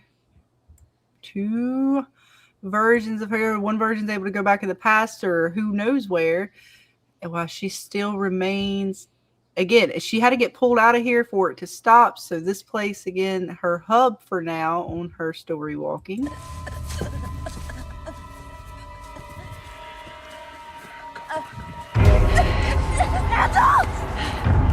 Randall, pull me out! There's no one here to help you. Last thing Yeah, we said did was she her hair. really? Her hair was less than we talked about. Yeah. So I wonder, like, does she know? Because Randall is in the scene. Again, it's interesting how they set, like, they had the sort of foresight to know Julie's going to come back to this moment. This moment has certain characters in it. Randall is one of those characters. He's technically ran out the back at this point, running away, and she's screaming out for Randall. So, does the monster know that this is Julie story walking? And she's calling out to Randall, or is she thinking, haha, Randall's already left. You ain't got nobody to save you, sweetie. And she's just still, the monster's oblivious to her story walking. Good theory. Like, I don't know which way it goes. Like, I am kind of curious to see how they're going to play it. Are the monsters fully aware? Because I'm assuming that she was trying to stop her. So I do think she's aware, like, hey, you know, nobody's here to save you. But it was curious the fact that they do put Randall in this scene. So her calling out for Randall still gives them enough wiggle room for the monsters to not be aware. But you remember when the man in yellow said that this is his favorite part? Mm-hmm. So the theory that I keep hearing, and I do believe in myself, is the fact that Randall might be the man in yellow, right? If the man in yellow happens to be Randall in this time, in exactly Julia's timeline when this is happening, he knows when to pull her out. He knows why else would he pull her out when he pulled her out? Just to So you keep think her he can alive. see her I going think back he or knows. something? I think he knows when she goes back. Why did Man in Yellow say, "Hey, which timeline did you come from?" Mm-hmm. Well, And he knows so that, yeah, the man in yellow is he's aware of he's her he story walking. he's in control of her story walking, and she thinks she's doing her justice by going back in time to do the things she needs to do because this is his favorite part. He's Good in theory. control of the story walker. JT has a great point in the My chat. apologies. Why the monsters didn't kill Randall in season 3 because Julie snitched on him? Maybe. The whole reason why Randall has not been killed, how many times has Randall had the opportunity to be killed? Oh yeah, he should have been dead last season on the ambulance. Maybe. There's my line.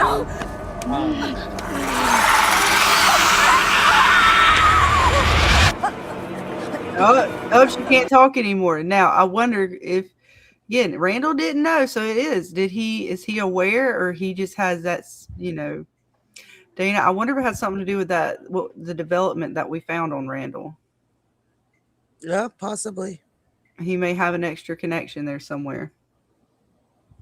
Yeah, there's an extra particular something coming out of Randall's scratch on his Randall's neck. face, obviously in the pictures. Randall is helping her story walking. Randall knows where she's going because Randall's the one that is being asked by Julie to go do things. He But how knows would he where she's know? at. But like, how would he know though? Like to pull her out at that moment, just because he's helping her? Like he's not a Because he story wants to keep walker. him alive. I know, but how does he know that moment is the moment to pull her out? He's not story walking. How exactly? seizure. How would Yes. Randall know unless he? But Was he the man in waited. He yellow? waited. She We was talked sitting here about having this, a seizure for a minute. Yep. Because he's can I like, say I don't something? care. Hold She's on, like, go I ahead. don't care. Hold on, go ahead, baby Clay. Yeah. I'm gonna mute myself, but this Hold. is all too. Can I say something? Yeah, go ahead. Go ahead, baby Clay. We talked about this, Scarlett. Mhm. It's the cicadas. I think the cicadas have a way of signaling Randall to, hey, pull her out. That's the only reason. Because I mean, we could say it's instincts, but the instincts was just way too clear. As soon as the monster put her hand over Julie's mouth, he grabs her. So I think the cicadas is the connection why he can pull her out. And maybe Marielle has the, you know, let's call them spidey senses, you know, like that's his senses to pull her out. And the way he can sense that is through the cicada can say. And It everybody could else be who through has the been cicadas. cicadaed, everybody else who's been cicadaed is about to be a part of Man in Yellow's little minion puppeteering. Possibly. But I'm I curious get to what you're see with saying. Randall, because if it is just a cicada connection, or because I don't know, baby Clay, have you seen yet? Have you sussed out Randall's questionable scars? Did you see the yellowing? I been keeping Randall alive. No, but you see, all right, Even on since his season neck. 2. We'll save it. We're gonna talk about that in if the. these monsters are chaotic and they just But there's something to more no, possibly I to haven't. Randall.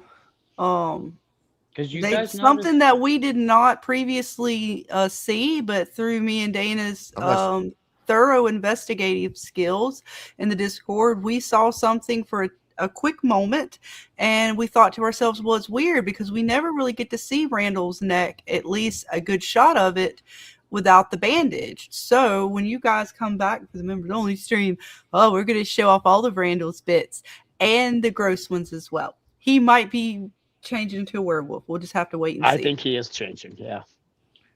Name again. Let's all name the characters that got the cicada. Let's go ahead and do it. There's only 3 of them. Obviously. Yeah, it's Marielle, Randall, and each one Julie. of them are 1 degree of separation from a very important character. Well, yeah, we know that. I'm assuming the Marielle was trying to take them, but I don't know what they're going to fully have. I don't know if all of them are going to have different powers, or if he's going to have something different. Christy's a very important character. She's the medic. Her girlfriend, Cicada. Right. Ethan, his very close sister, Cicada. Mm-hmm. And then I forgot, who was the other one? Randall ain't got nobody.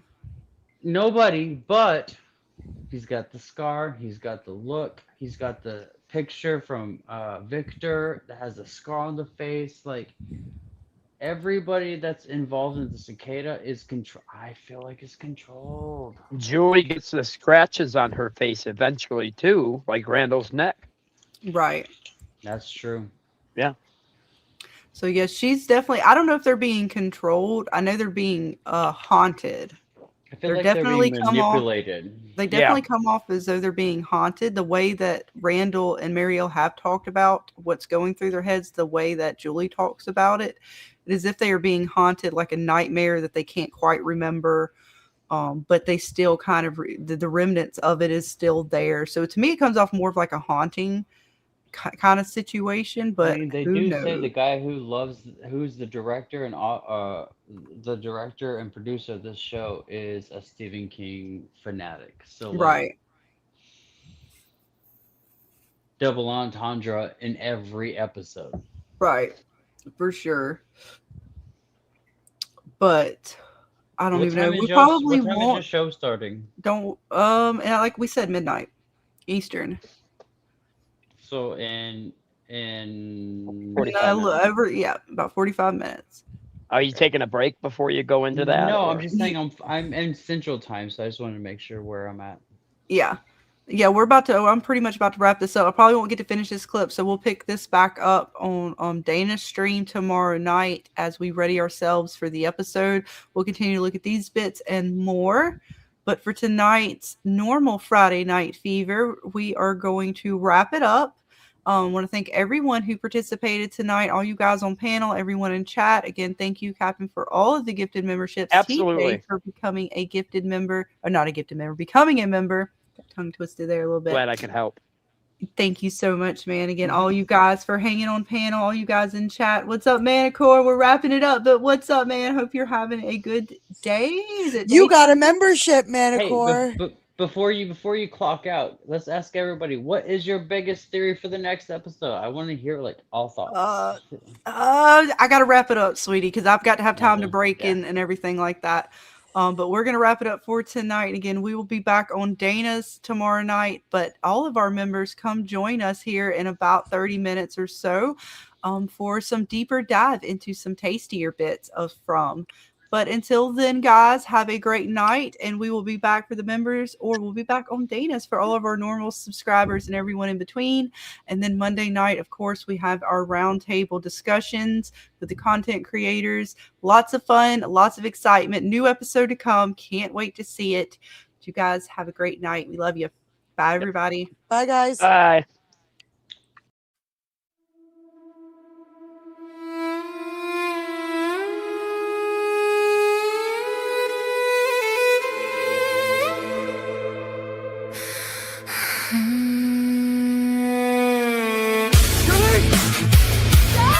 I'm over here!